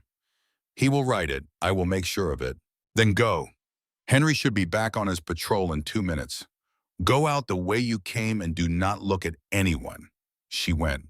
She slipped back through the door. The air outside was colder than it had been 6 minutes before. Private Henry Shaw was just completing his perimeter walk at the far corner of the building, his back to her. She pulled the hood of the cloak forward, and she walked back toward the surgery with the same small, hurried steps of a tired soldier's wife. She was halfway across the parade ground when the figure stepped out of the shadow of the quartermaster's porch. Miss Holloway. She stopped. She knew the voice. Major Thaddeus Ashcroft stood on the path in front of her. He was not wearing his hat. His iron gray hair was ruffled by the wind, and his uniform coat was unbuttoned, and he was holding a glass of brandy in one hand. A cold night for a walk. Dr. Pennywhistle required an errand. In that cloak, with that hood. I am still weak from the surgery, Major. The cold is painful on the bandages. He studied her. The yellow light from the window of the headquarters behind him put his face half in shadow. She could see one of his eyes and not the other. Miss Holloway, you saved a man's life today. It was a brave and foolish thing you did. Some might even call it heroic. But I wonder whether you understand that the man you saved will die in the morning anyway, and that you have spent yourself for nothing. He will not die, Major. Oh, but he will. I have every article of military law on my side. A civilian who strikes a soldier. A civilian who kills a soldier. The outcome is not in doubt. Then why do you not sleep soundly tonight, Major? She did not know where the words came from. They came out of her before she could stop them. She saw the small muscle at the corner of his jaw flicker. I sleep very well, Miss Holloway. Do you? He stepped closer. She did not step back. The smell of brandy and cigar smoke came off him. You have grown bold since this afternoon. I find I do not care for it. I find I do not care what you care for, Major. His free hand came up. It did not strike her. It simply closed very slowly, very deliberately around her upper arm. His fingers went through the wool of the cloak and through the flannel of the shirt and pressed down on the edge of her bandage. The pain was blinding. She did not cry out. Listen to me, Miss Holloway. Whatever you think you have set in motion tonight will not reach whatever destination you imagine. The wire is cut. It has been cut since sundown. By my order, whatever message you just handed to Private Doyle is going nowhere. And at dawn, your mountain man hangs. She smiled. She did not know she was going to smile until she felt it on her face. It was not a pleasant smile. It was the smile of a woman who had just understood in one clean flash of light that the man in front of her had been lying to himself for so long that he no longer knew when he was doing it. Major, the wire is not cut. Private Doyle sent a test signal to Fort Fetterman at 8 o'clock this evening as part of his routine checks. Fort Fetterman answered at 8:02. The test is recorded in the logbook on his desk. You are welcome to go and inspect it. The muscle at the corner of his jaw flickered again. His grip tightened on her bandaged arm. You are lying. Then go and look. He stared at her, and in that stare she saw the exact moment he understood that he had made a mistake. He had assumed that cutting the wire would be as simple as telling the lineman to cut it. He had not verified. He had not gone to the office himself. He had not checked the log. He had been drinking brandy in his quarters while a young Irish telegrapher sat at a brass key and sent a message down a line Ashcroft had assumed was dead. His hand dropped from her arm. He stepped back. Go to your quarters, Miss Holloway. I am going to the surgery, Major, for my bandages to be checked. Go then. She walked past him. She did not look back. She kept her steps small and tired until she reached the door of the surgery building, and then she stepped inside, and then she sat down on the nearest chair, and then she began to shake. Cordelia Reynolds was there in a moment. What happened? Ashcroft, on the parade ground. He knows something has happened. He does not yet know what. Is the wire away? It is away? Then we have nothing more to do tonight but wait. Come, child, come and lie down. You have opened at least 4 of the stitches in your shoulder. Let me get the doctor. Meriwether lay down. She did not sleep. She watched the ceiling of the surgery in the dim lamplight, and she listened to the small noises of the fort settling toward midnight. Somewhere across the parade ground in a cold stone cell, Amos Thorne was hanging from his wrists in the dark.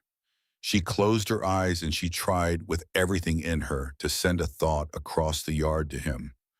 I am still here. The wire is away. Hold on, Amos. Hold on. In the blockhouse, Amos Thorne had been given a wooden stool by a guard named Zachary Peel, who had also served at Shiloh and who had stopped by the cell after Ashcroft left and had muttered through the bars that no man who had done what Amos did today should have to hang from his wrists through the night. Peel had brought the stool and set it inside the cell and told Amos to sit on it, and then Peel had locked the cell again and walked away without a word. Amos sat. The stool was too low for his height, and it forced his arms into an awkward upward angle, but it took the full weight of his body off his wrists and allowed the blood to move again through his hands. He was grateful for small mercies. He had been a soldier. He knew what small mercies were worth. He thought about Meriwether. He closed his eyes and he remembered the way she had looked when she had opened the door of the bakery quarters on his first evening at the fort.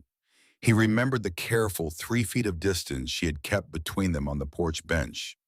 He remembered the way her hand had closed around the silver ring on its chain and pressed it against the hollow of her throat as if the ring were a small second heart. He had never told her about Gettysburg. Pennywhistle was the only man alive who knew that story because Pennywhistle had stitched the bullet out of his shoulder on the night it happened. Not even Ezra and Levi knew the name of the officer he had pulled from the wheat field. He had never spoken of it. A man does not brag on what he does in a wheat field. A man does that thing and then he lives with it, and he does not need the officer's name in his mouth afterward. But he had been thinking tonight, as he sat on the stool with his arms raised and his back a single long burning strip, about the fact that there was one man in the United States Army who owed Amos Thorne a debt beyond paying. He had not thought about that debt in 11 years. He had not intended to think about it tonight. But it had come into his mind unbidden as the sun went down, and he had not been able to push it away, and he wondered now whether somewhere in that wondering lay a thread of hope. Then he pushed the thought aside. Hope was a dangerous thing in a cell. Hope could break a man faster than despair. He set his jaw. He waited. The clock in the headquarters tower chimed 10, 11, midnight. At midnight, and a door opened somewhere in the world outside his cell. Fast boot steps came down the corridor. They were not the boots of a guard. They were the light, quick boots of a messenger. The outer door of the guard post slammed. A voice spoke low and urgent. Another voice answered, a heavier set of boots. Then the key turning in the iron lock of his cell. The cell door swung open. Private Zachary Peel stood there with a lantern. His face was pale. Mr. Thorne, you are to come with me, now. Where? Headquarters. Major Ashcroft has ordered your immediate transfer to the whipping post. The execution has been moved up. It will take place at 2 o'clock this morning. Amos did not move from his stool. Private Peel, look at me. Sir, you know what is happening here. You know the truth of what happened this afternoon. I am asking you, man to man, veteran to veteran, is there any part of you that wants to be the man who walks me to that post tonight? Peel looked at him. In the lantern light, his young face went through 3 expressions. The first was fear. The second was grief. The third was something harder. Sir, there is not. But I have my orders, and if I do not carry them out, the next man through this door will, and he will not be half as gentle about it as I intend to be. Then I understand, Private. Let us go. Peel unlocked his manacles from the iron rings set into the cell wall. The chains still hung from Amos's wrists and ankles. Peel did not try to help him stand. He simply stepped back and gave Amos the space to rise under his own power. Amos rose. His back tore open in 2 more places. He did not make a sound. He walked out of the cell. 4 other soldiers waited in the corridor.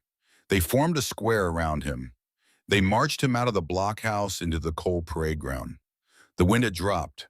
A thin, fine snow had begun to fall so light it was almost mist, catching the lantern light in small silver flecks as it drifted down. The whipping post stood in the center of the parade ground. Beyond it, at the far end of the yard, 2 soldiers were raising the crossbeam of a gallows under the lantern light. Ashcroft stood on the porch of the headquarters building with a cup of coffee in his hand, watching.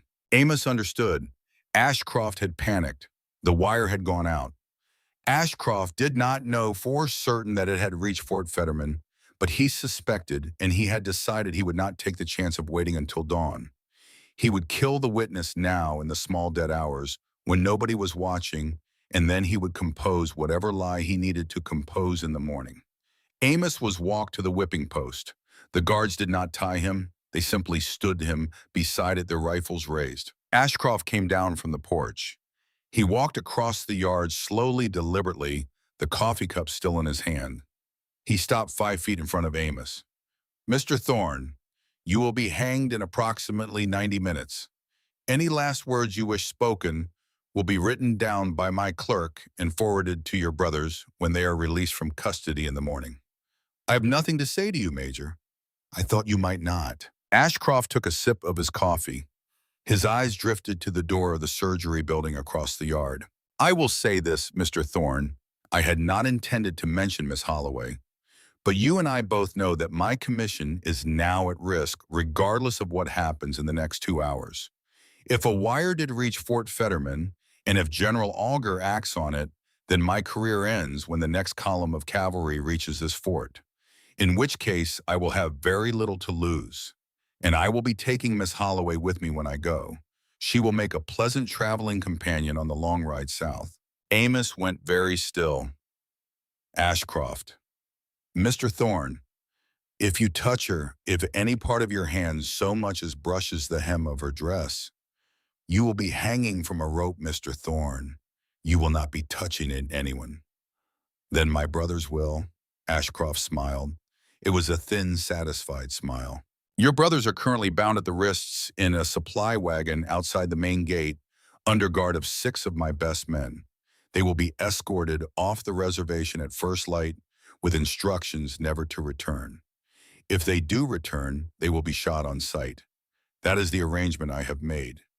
Then I will come for you myself, Major. From the grave. From wherever I am. You do not understand what you have made of this night. You do not understand the debt some men in this army owe me. You do not understand. He did not finish, because at that exact moment, the sentry on the north wall of the fort gave a sudden sharp shout, and the shout was followed by the sound every frontier officer recognizes instantly. The sound of a large body of horse cavalry approaching at a hard gallop across frozen ground. Ashcroft's face changed. The sound drew. It was not distant. It was very close. The ground under their boots began to tremble faintly. The sentry shouted a second time, and this time the words were clear. Rider approaching the gate under Army colors. Repeat, under Army colors.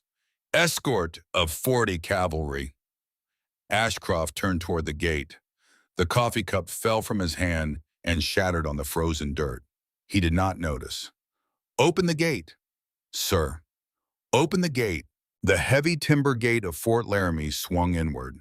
40 United States cavalry came through at a fast walk, spreading out across the parade ground in a disciplined line. At their head rode a single officer in a gray wool greatcoat, bareheaded, his hair silver in the lantern light, his face set in the expression of a man who had ridden through the night and did not intend to stop riding until his business was finished. General Christopher Colin Auger dismounted in the center of the parade ground. His boots hit the dirt 10 feet from where Amos Thorne stood in chains beside the whipping post. He did not look at Ashcroft first. He looked at Amos. His eyes moved from Amos's face to the chains on his wrists, to the bloody ruin of his back visible where the shredded buckskin shirt hung open at the shoulders. His face did not change, but something behind his eyes went very cold and very quiet. Then he turned to Ashcroft. Major, General Auger, sir, I was not informed. You were not informed because I did not inform you, Major. I do not answer to a fort commander when I am riding to prevent a murder on my own watch. Your commission is suspended as of this moment. Captain Reynolds of this post will assume temporary command upon his return from Fort Fetterman, which I have already recalled him from. He rides at first light and will be here by nightfall tomorrow. In the meantime, I want every officer of this fort assembled in the headquarters building in 10 minutes, including yourself, under guard. General, if I may. You may not, Major. Corporal Henderson, place Major Ashcroft under arrest and send a detail to the main gate. I am told there are 2 civilians bound in a supply wagon out there. See them freed and brought inside to the surgery. Now. A thick-set cavalry corporal dismounted and walked to Ashcroft with a set of heavy manacles. Ashcroft held out his wrists. His face had gone the color of wet paper. He did not resist. General Auger walked to Amos Thorne. He stopped 1 pace in front of him. He studied Amos's face in the lantern light for a long moment. 11 years, son. General, I have been trying to find the boy who dragged me out of that wheat field for 11 years. Penny Whistle would not tell me your name. He said you had not wanted it spoken. I did not, sir.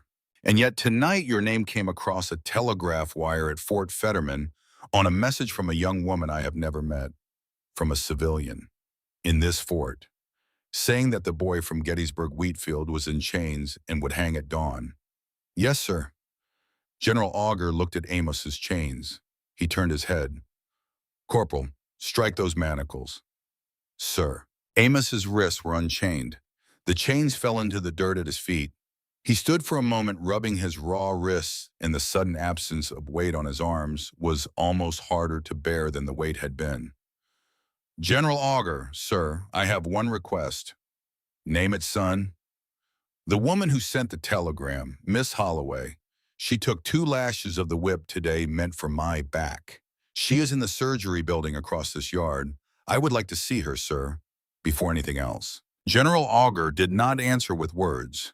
He simply stepped aside and gestured toward the surgery. Amos walked. His legs did not move quickly. The cold and the blow-a-loss and the long hours in chains had left him unsteady. But he walked, and the entire United States cavalry parted before him without a sound. He reached the door of the surgery building. He pushed it open. The yellow lamplight inside. The clean smell of carbolic. The old surgeon rising from a stool. Cordelia Reynolds standing at the foot of a narrow cot. And on the cot, sitting upright against a stack of pillows, a small woman with honey blonde hair and blue eyes the color of cornflowers in a summer field. She saw him. Her hand came up to her mouth. Amos. He crossed the room in 3 strides.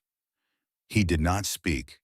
He simply dropped to one knee beside the cot, and he took her hand in both of his, and he pressed his forehead against her knuckles.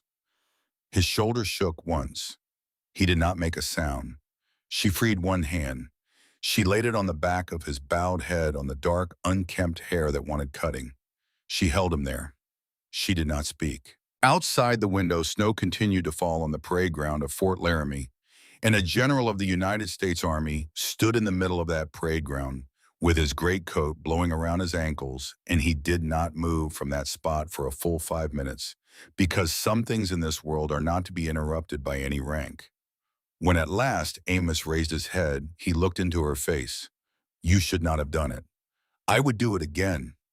Merriweather. Amos, you are going to be all right. We are going to be all right. Winter always ends. You told me that. I told you that in a letter. Yes. You remembered.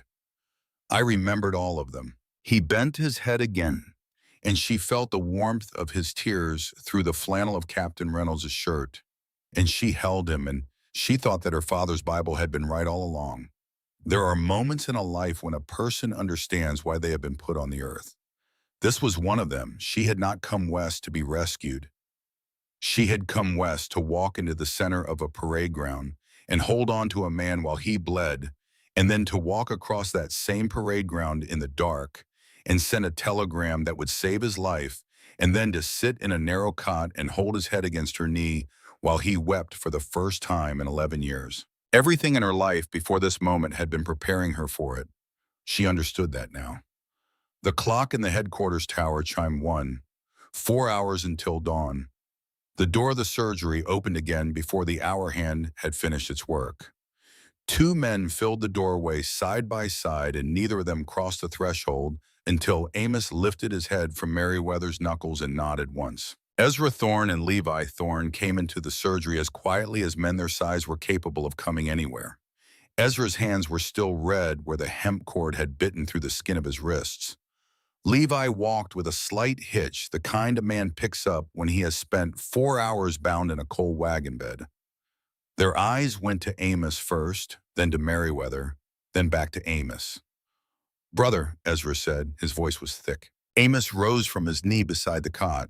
He turned, and then the 3 identical men stood close enough for their foreheads to almost touch, and neither Cordelia Reynolds nor Dr. Pennywhistle nor any soul in that small warm room ever said afterward what passed between the Thorne brothers in the next half minute, because there were no words passed between them that a stranger could have heard. Only the slow closing of three pairs of shoulders into a single triangle of buckskin and blood and living breath, and the low, steady sound of three men breathing together for the first time in many hours. Levi turned at last to Meriwether. He was the youngest by half an hour. Amos had told her once in a letter, and he had always been the one who took the longest to speak. He did not speak now. He simply knelt beside the cot where his brother had knelt, and he took her small, burned hand in both of his enormous ones, and he bent his head over her hand and held it there. Ezra knelt beside him. He did not take her hand. He laid his palm flat on the blanket above her knee as a man might lay his palm on an altar. "Ma'am," he said, "Mr. Thorne, Ezra, ma'am, and that one is Levi. We are your brothers now." She did not know she had been holding her breath until she felt it come out of her in a small, shaking laugh that turned into a sob that turned back into a laugh. "Ezra, Levi, I am Meriwether, but Amos calls me Wren." "Then so will we, ma'am, so will we." The 4 hours until dawn went by in a quiet that none of them afterward could quite describe. Pennywhistle redressed Meriwether's shoulder and made her drink a cup of broth. Cordelia wrapped her in a heavier blanket. Amos would not leave the stool beside her cot, and his brothers would not leave his side. They did not speak much. They did not need to. Somewhere across the parade ground, Major Thaddeus Ashcroft sat in irons in his own former office, while General Olger and a clerk worked through the papers of his command. Calloway lay in the small, cold shed behind the surgery, where the fort kept its dead until the ground thawed enough for burial. The telegraph wire sang its quiet all-night song of open lines and distant stations, and a young Irishman named Finian Doyle slept for the first time in 3 days, his telegrapher's cuffs folded neatly beside a doctor's note that would keep him alive. At first light, Cordelia Reynolds opened the east window of the surgery and drew back the curtain. The sky over the Laramie Range was the pale, hard color of river ice. The snow had stopped. A single magpie sat on the palisade log nearest the window and watched the inside of the room with the sideways, intelligent eye of its kind.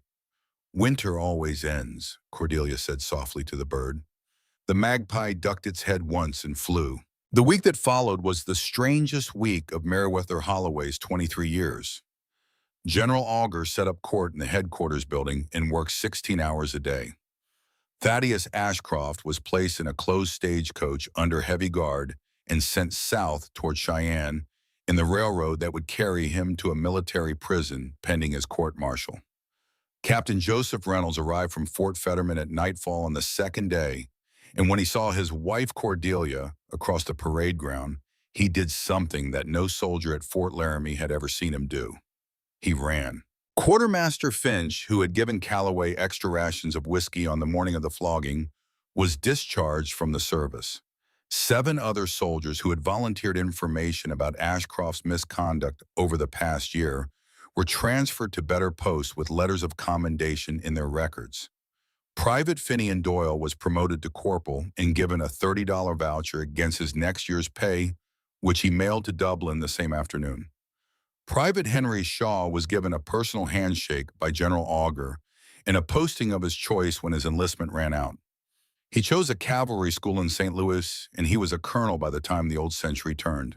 On the 4th day, General Augur himself came to the surgery to pay his respects to Meriwether. He took off his hat at the door.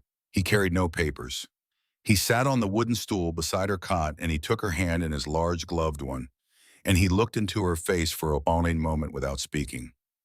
"Miss Holloway, General, your telegram will hang in a frame on the wall of my office in Omaha for the rest of my service life. I asked my clerk for the original this afternoon. He gave it to me. He will not be getting it back. Sir, I am only glad you were at Fetterman. I was at Fetterman because Cordelia Reynolds wrote me a letter 3 weeks ago about conditions at this fort. I came north a month earlier than I had planned because of her letter. You did not know that, neither did she. But she had already set the ground for what you did, Miss Holloway. You walked into a room that had been prepared for you by an older woman who loved you before you knew her name. I say this because I want you to carry it with you. No woman saves a frontier by herself. It takes a chain of women, and sometimes the chain holds. She could not answer him. She could only look at Cordelia Reynolds across the room, and Cordelia Reynolds could only look back, and both of them were quiet while the general stood up and put his hat back on his head and walked out into the pale winter sun. On the seventh day, Amos Thorne asked her if she was ready to leave Fort Laramie. I am ready. It is 2.5 days' ride to Sweetwater Valley. Penny Whistle says you may travel on the third day if we take it slow and I hold the reins. Then we will take it slow. Merriweather. Amos. There is something I have not told you about the wolf pelt. She looked at him. She already knew. She had known from the morning he had stopped to fold the fallen linen at the laundry line. Tell me anyway, Amos. It is a wedding cloak. I cut it last spring in the Wind River Range. I did not know your name yet. I did not know your face. I knew only that I was going to write an advertisement for a bride, and that if she came up the mountain with me, she would need a cloak. So I cut the pelt. I tanned it with brains and smoke. I kept it folded in cedar bark in the root cellar all summer. It was waiting for you before you wrote the first letter. She felt the tears come up out of her chest, and she did not try to stop them. Amos Thorne, is that your proposal? It is. Will you marry me, Merriweather Holloway? Will you come up the mountain with me and my brothers and let me build you a life in Sweetwater Valley that is worth everything you have bled for this week? Yes, she said. Yes, yes. They rode out of Fort Laramie on the 11th day of her recovery, and the whole garrison turned out to see them go. Penny Whistle stood in the doorway of his surgery with his spectacles fogged. Cordelia Reynolds stood beside her husband, Captain Reynolds, and she lifted a hand that Merriweather could still see when they reached the top of the first low ridge, a mile beyond the palisade. Ezra rode ahead on point. Levi rode behind with the pack mules. Amos rode beside her at a slow walk, his right hand on the reins of her gentle bay mare, his left hand free for his rifle. The ride took 3 days. On the first night they camped in a cottonwood grove beside the Laramie River, and Levi built a fire that threw orange light against the bark of the trees, and Ezra played his mouth harp quietly for the first time since the day at the post, and Amos sat with the Merriweather wrapped in blankets beside him and fed her small pieces of roasted sage grouse from the tip of his knife. On the second night, they camped beneath a limestone bluff where the wind could not find them, and Levi sang 3 verses of a song in a language that Merriweather did not recognize, and when she asked him what language it was, he said it was his mother's language from the old country. He did not say what country. She did not ask. On the afternoon of the third day, they crested a low pass between 2 timbered ridges, and Amos stopped his horse, and he took her hand. Look, Wren, he said. She looked. Sweetwater Valley lay spread below them in the long gold light of a late October afternoon. A creek ran down the center of it, black and silver between stretches of yellow grass. Pine forest climbed both walls of the valley to the rim, and above the pine the first snow of the season had dusted the high rock of the Wind River Range into something that did not belong to any season at all. A thin column of wood smoke rose from the center of the valley floor, from the chimney of a small log cabin that sat on a gentle rise beside the creek. That's smoke, she said. Who? That is Elias Merton, our nearest neighbor, 8 miles upstream. He comes down twice a month to check the cabin when we are gone. He will have had a fire laid for you before we arrived. You told him. I told him last spring when I cut the pelt. I told him the lady of the house was coming. He asked her name. I said I did not know it yet. She laughed. The laugh turned into a small sound that was not quite crying. Amos. Come down the mountain, Wren. Come home. They were married 3 weeks later, on a bright, cold morning in the middle of November, by a circuit preacher named Reverend Thomas Fenn, who had ridden 4 days to reach them. The ceremony was held in front of the cabin under 3 pine trees so old that no one in Sweetwater Valley could remember when they had not been there. Merriweather wore a plain white dress of linen that Cordelia Reynolds had sent up the mountain by special courier, and over her shoulders she wore the silver-tipped wolf pelt, and the pelt was longer than she was tall and softer than anything she had ever touched. She wore moccasins on her feet because the beaded moccasins Amos had given her at the fort still fit her better than any shoe she had ever owned. She wore the silver ring on her left hand now for the first time. Ezra Thorne stood as best man. Levi Thorne played the harmonica during the vows. Reverend Fenn spoke in a soft voice that did not carry far and did not need to. Do you, Amos Thorne, take this woman? I do. Do you, Meriwether Holloway, take this man? I do. Then by the authority vested in me by the Methodist Episcopal Church in the territory of Wyoming, I pronounce you husband and wife. You may kiss the bride, Mr. Thorne. Amos Thorne lifted her up off her feet. He was that tall and she was that small, and he kissed her there in the yellow grass under the three pines while her ruined back was only a month healed, and a winter wind came down off the Wind River Range and carried the smell of pine and Coal Creek water across the valley. When he set her back on her feet, she was crying and laughing at the same time, and he smoothed the hair out of her face with a thumb bigger than her whole cheekbone. That night, the wind picked up, and the first real snow of the winter began to fall, and Amos Thorne carried her across the threshold of the cabin and closed the heavy timber door behind them. And outside the cabin, the snow fell soft and steady on the Valley of Sweetwater until every sound in the world was muffled by it. When morning came, Meriwether Thorne understood that a life she had not known she was allowed to want had quietly and completely become her life. The first spring on the mountain came late. April was still winter in Sweetwater Valley, and the last snow did not leave the high meadows until the middle of May. But when the thaw came, it came fast, and Meriwether Thorne planted her first garden on the south wall of the cabin where the morning sun struck longest and the frost left earliest. Cabbage, potatoes, carrots, onions, peas and radishes, and 3 rows of hardy lettuces that Cordelia Reynolds had sent up the mountain with seed packets labeled in her own careful hand. Amos built a new bread oven on the east wall of the cabin. He hauled the granite up out of the creek bed 1 stone at a time on the back of the pack mule. He shaped each stone with a chisel he had inherited from his own father. He mortared the oven together with clay. He baked in the fire for 3 nights, and when he fired it for the first time, and Meriwether baked the first loaf of sourdough in it, he stood beside her in the doorway of the cabin, and he watched her pull the loaf out on the long wooden peel, and he did not speak because he did not need to. His mother's father had built his mother's oven on a farm outside Kilkenny, and his mother had baked bread in that oven for 16 years before she crossed the ocean. Some things are handed down. Some things outlast the distance. Ezra and Levi built their own smaller cabins that summer, half a mile upstream from the main house. They came down for supper most nights. Meriwether cooked for all 3 brothers the way her mother had cooked for her family before her father died.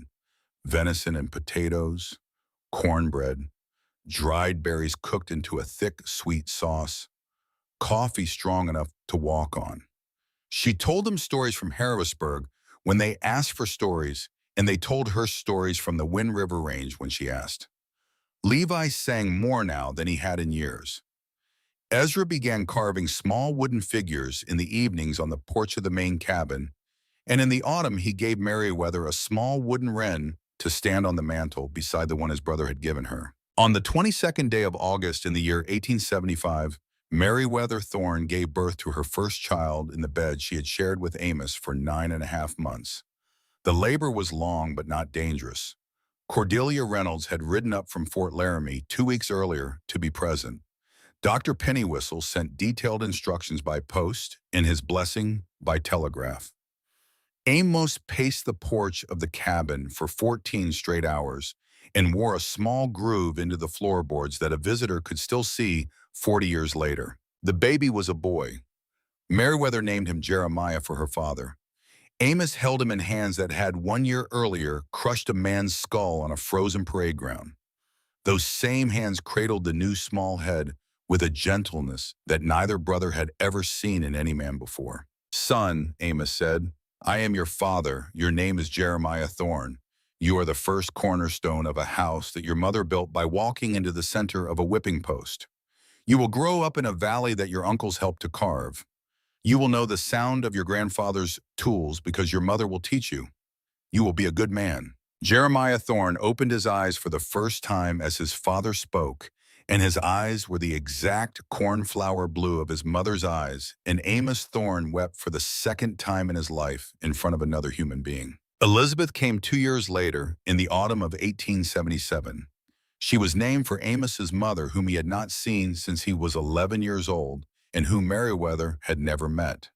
Elizabeth Thorne had her father's honey amber eyes and her mother's quick laugh, and by the time she could walk, she was climbing everything in Sweetwater Valley that a small girl could climb, including her Uncle Levi, whenever he sat still long enough for her to reach him. Samuel came in the late winter of 1880. He was the quiet one. He watched more than he spoke. He followed his father into the workshop at 3 years old and did not come out for 7 years. And when he came out, he could carve a pine bird that was indistinguishable from his grandfather's work in Harrisburg. Meriwether framed one of his first carvings above the mantel beside his Uncle Ezra's, and in the frame she put a small inscription. "Wood is not dead but sleeping. Listen." Ezra Thorne married in 1879.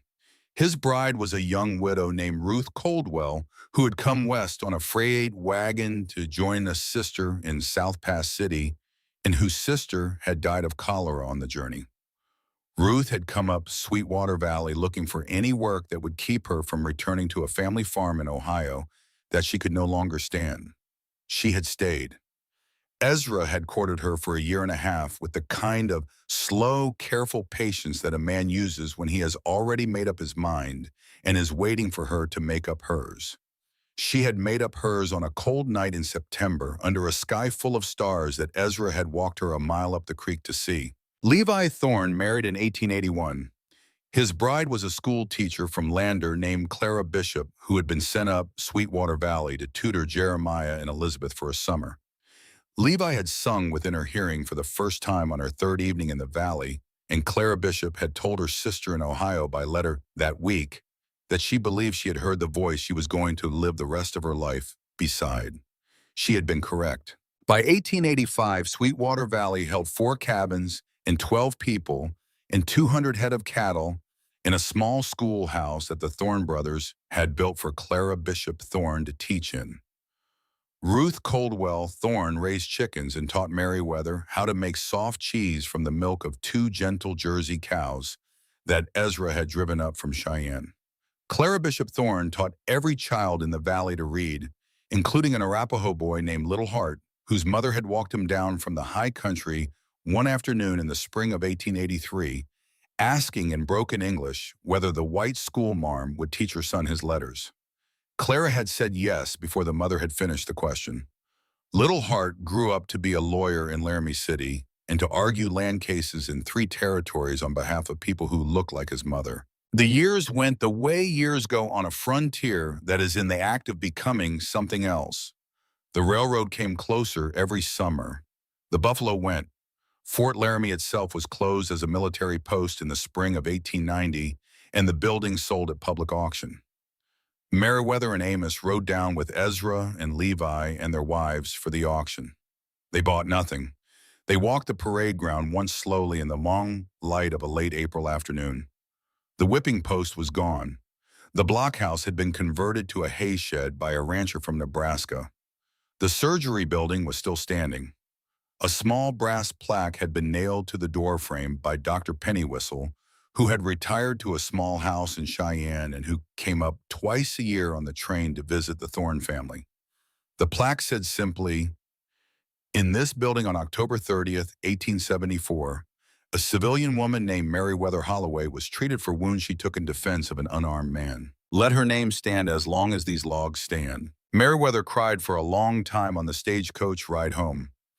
Amos held her hand. He did not speak. He did not need to.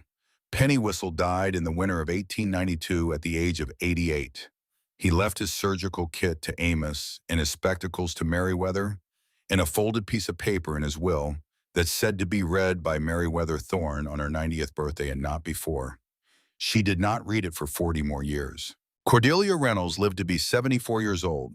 She spent her last summer in Sweetwater Valley in the guest room of the main cabin, teaching 6-year-old Josephine Thorne, who was Jeremiah's eldest daughter, How to embroider a sampler with the words "Winter always ends" stitched in blue silk across the top.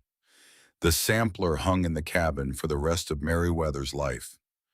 Captain Joseph Reynolds survived his wife by only 11 months. General Christopher Colin Auger retired from the Army in the spring of 1885 and died on his porch in Washington in the winter of 1898. The original telegram from Meriwether Holloway to the Department of the Platte hung in a walnut frame in his office until the day he left it, and then it hung in the entryway of his house until the day he died, and then his widow sent it by post to Sweetwater Valley with a brief letter. My husband always said he owed your husband his life and you his honor. The telegram belongs on your wall now. Thank you for the both of them. The years went on. Jeremiah married a Cheyenne girl named Nellie Sparks in 1897 and brought her home to Sweetwater Valley. Elizabeth trained as a nurse at a hospital in Denver and came back in the summer of 1900 to marry a rancher named Isaac Parker from the neighboring valley. Samuel stayed home. He married a quiet woman named Anne from Ohio who had come out by letter the way his mother had come out by letter, except that Samuel had written 23 letters over a year and a half and had described the valley to her in such careful detail that she said later she had felt she knew every stone of it before she ever saw it. By the autumn of 1904, Sweetwater Valley held 7 cabins, 4 of which the Thorne family had built with their own hands, and 28 people and 400 head of cattle, in a post office that was officially designated by the territory in 1898, in a small white clapboard church that Amos Thorne had built for his wife in the summer of 1890 because she had said once at supper that she missed the ringing of a bell on Sunday mornings. The bell had come by freight from Philadelphia. It hung in a small tower above the door of the church. Ezra rang it every Sunday morning at 8 o'clock. It could be heard clearly in every cabin in the valley. On the morning of October the 30th in the year 1904, exactly 30 years to the day, from the afternoon of the whipping post, Meriwether Thorne sat on the porch of the main cabin with a gray wool shawl around her shoulders and a cup of coffee in her hands, and she watched the pale, hard sun come up over the east wall of the valley. She was 53 years old. The honey blonde of her hair had gone silver in 5 or 6 places, mostly at the temples. Her eyes were still the color of cornflowers in a summer field. The scar on her left shoulder blade had faded to a thin silver line that ran diagonally across her back from shoulder to hip, and she had never once tried to hide it. Amos came out onto the porch with a second cup of coffee and set it beside her and sat down in the chair beside hers. He was 58. His dark brown hair had gone gray along the sides and salt along the beard. His honey amber eyes were the same. His shoulders were still broad enough to block the morning sun from her face when he leaned forward. He moved a little slower in the cold now than he had at 28. An old bullet wound in his shoulder, put there by a Confederate rifle in a Pennsylvania wheat field in July of 1863, gave him some trouble in the winter months. Do you still get the ache in your back, darling, when the cold comes in? Only when you are away from me too long, Amos Thorne. He laughed. It was a low, quiet laugh, and it was one of the most private sounds she knew in the world. He took her hand. The silver ring with the 3 mountains on it was on her finger exactly where it had been for 30 years. 30 years ago today, he said. 30 years ago today. The wheat field boy you saved. The woman you wrote to, a man named Ashcroft, a corporal named Calloway. They had said these same small litanies on this morning every year for 28 years since the summer Jeremiah had been born, and Amos had realized that his wife was going to live. Each year the list got a little shorter. Each year some name had died. Pennywhistle, Cordelia, Auger, Reverend Fenn, Elias Merton, the names of people who had made the life they had now. Winter always ends, Meriwether said. You have been saying that for 30 years, Wren, because you told it to me in a letter, in the 3rd letter. You said the winter here is long and the wind off the peaks will tear through any wall you build. But winter always ends, and the meadowgrass comes back every single spring. I do not even remember writing that line. I do. Below the porch in the yard, the morning was beginning to fill with small running feet. Jeremiah's two oldest had come out of the second cabin with a black dog at their heels. Samuel's girl was carrying a basket of eggs up from the hen house. Levi's oldest son, tall and dark-haired and honey-eyed like his uncle, was splitting kindling for the church stove. Clara Bishop Thorne was already inside the schoolhouse lighting the lamps for the Monday lesson. A small magpie sat on the top rail of the porch and watched the yard with its sideways, intelligent eye. Amos watched the magpie. He watched his wife. He watched his brother's children. He did not speak for a long time. When he spoke again, his voice was very soft. "Meriwether, I want you to know something.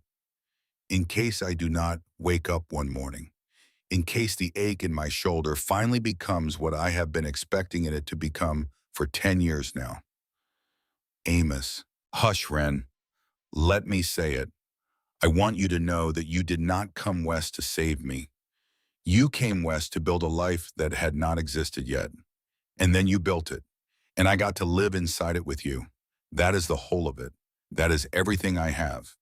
You gave me a door to walk through in 1863 when I crawled out of a wheat field a boy, and you gave me a house to live in from 1874 forward, and I have never in my life asked God for a single thing more than what you have given me." She set her coffee cup down. She turned in her chair. She put both her hands on either side of her husband's weathered face, and she leaned her forehead against his forehead, and she closed her eyes. "Amos Thorne, come inside. The wind is getting cold. I want to show you something." Inside the cabin, she opened the old cedar chest at the foot of their bed. From the very bottom beneath folded winter blankets and her mother's cameo and her father's Bible and 30 years of birthday letters from her children, she lifted a small wooden box. Inside the box was a pine carving of a wren. The carving was 30 years old now. The pine had darkened with age to the color of honey and tobacco. On the underside, 3 tiny notches still marked the Wind River Range.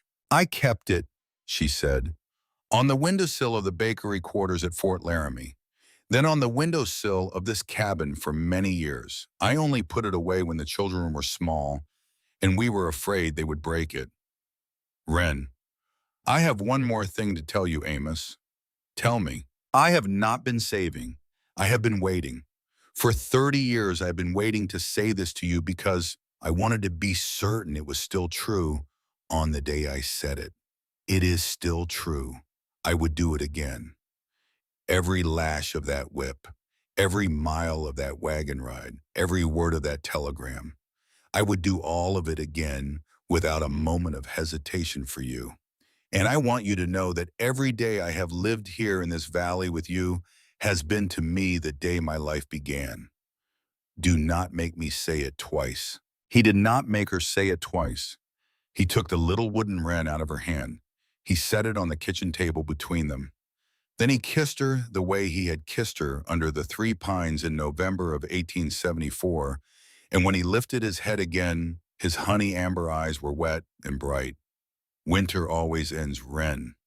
It always does, Amos." Outside on the porch rail, the magpie took off in a clatter of black and white wings and flew across the yard toward the schoolhouse where the children were already beginning to gather for Clara Bishop Thorne's Monday morning lesson. The sound of the Sunday bell had long since died away into the pines above the valley, but the memory of it hung in the air like the smell of wood smoke, and like the color of cornflowers, and like the low, steady voice of a man who once had walked down a mountain for a woman he had never met. Somewhere far below them, on the cold, dry ground where Fort Laramie had once stood, the grass had come back every spring for 30 years over the place where the whipping post had been, and it was coming back again that morning, green under the frost, the way meadow grass always comes back in a valley on a frontier, in a country where the winter had been long, but had ended at last, and where the people who had bled for one another had lived long enough to build a house together, and to fill that house with children, and to sit in its doorway on a cold, clear October morning, with their foreheads pressed together and their hands clasped tight, and to understand at the end of a very long road that they were exactly where they had both been meant to be. She had come home.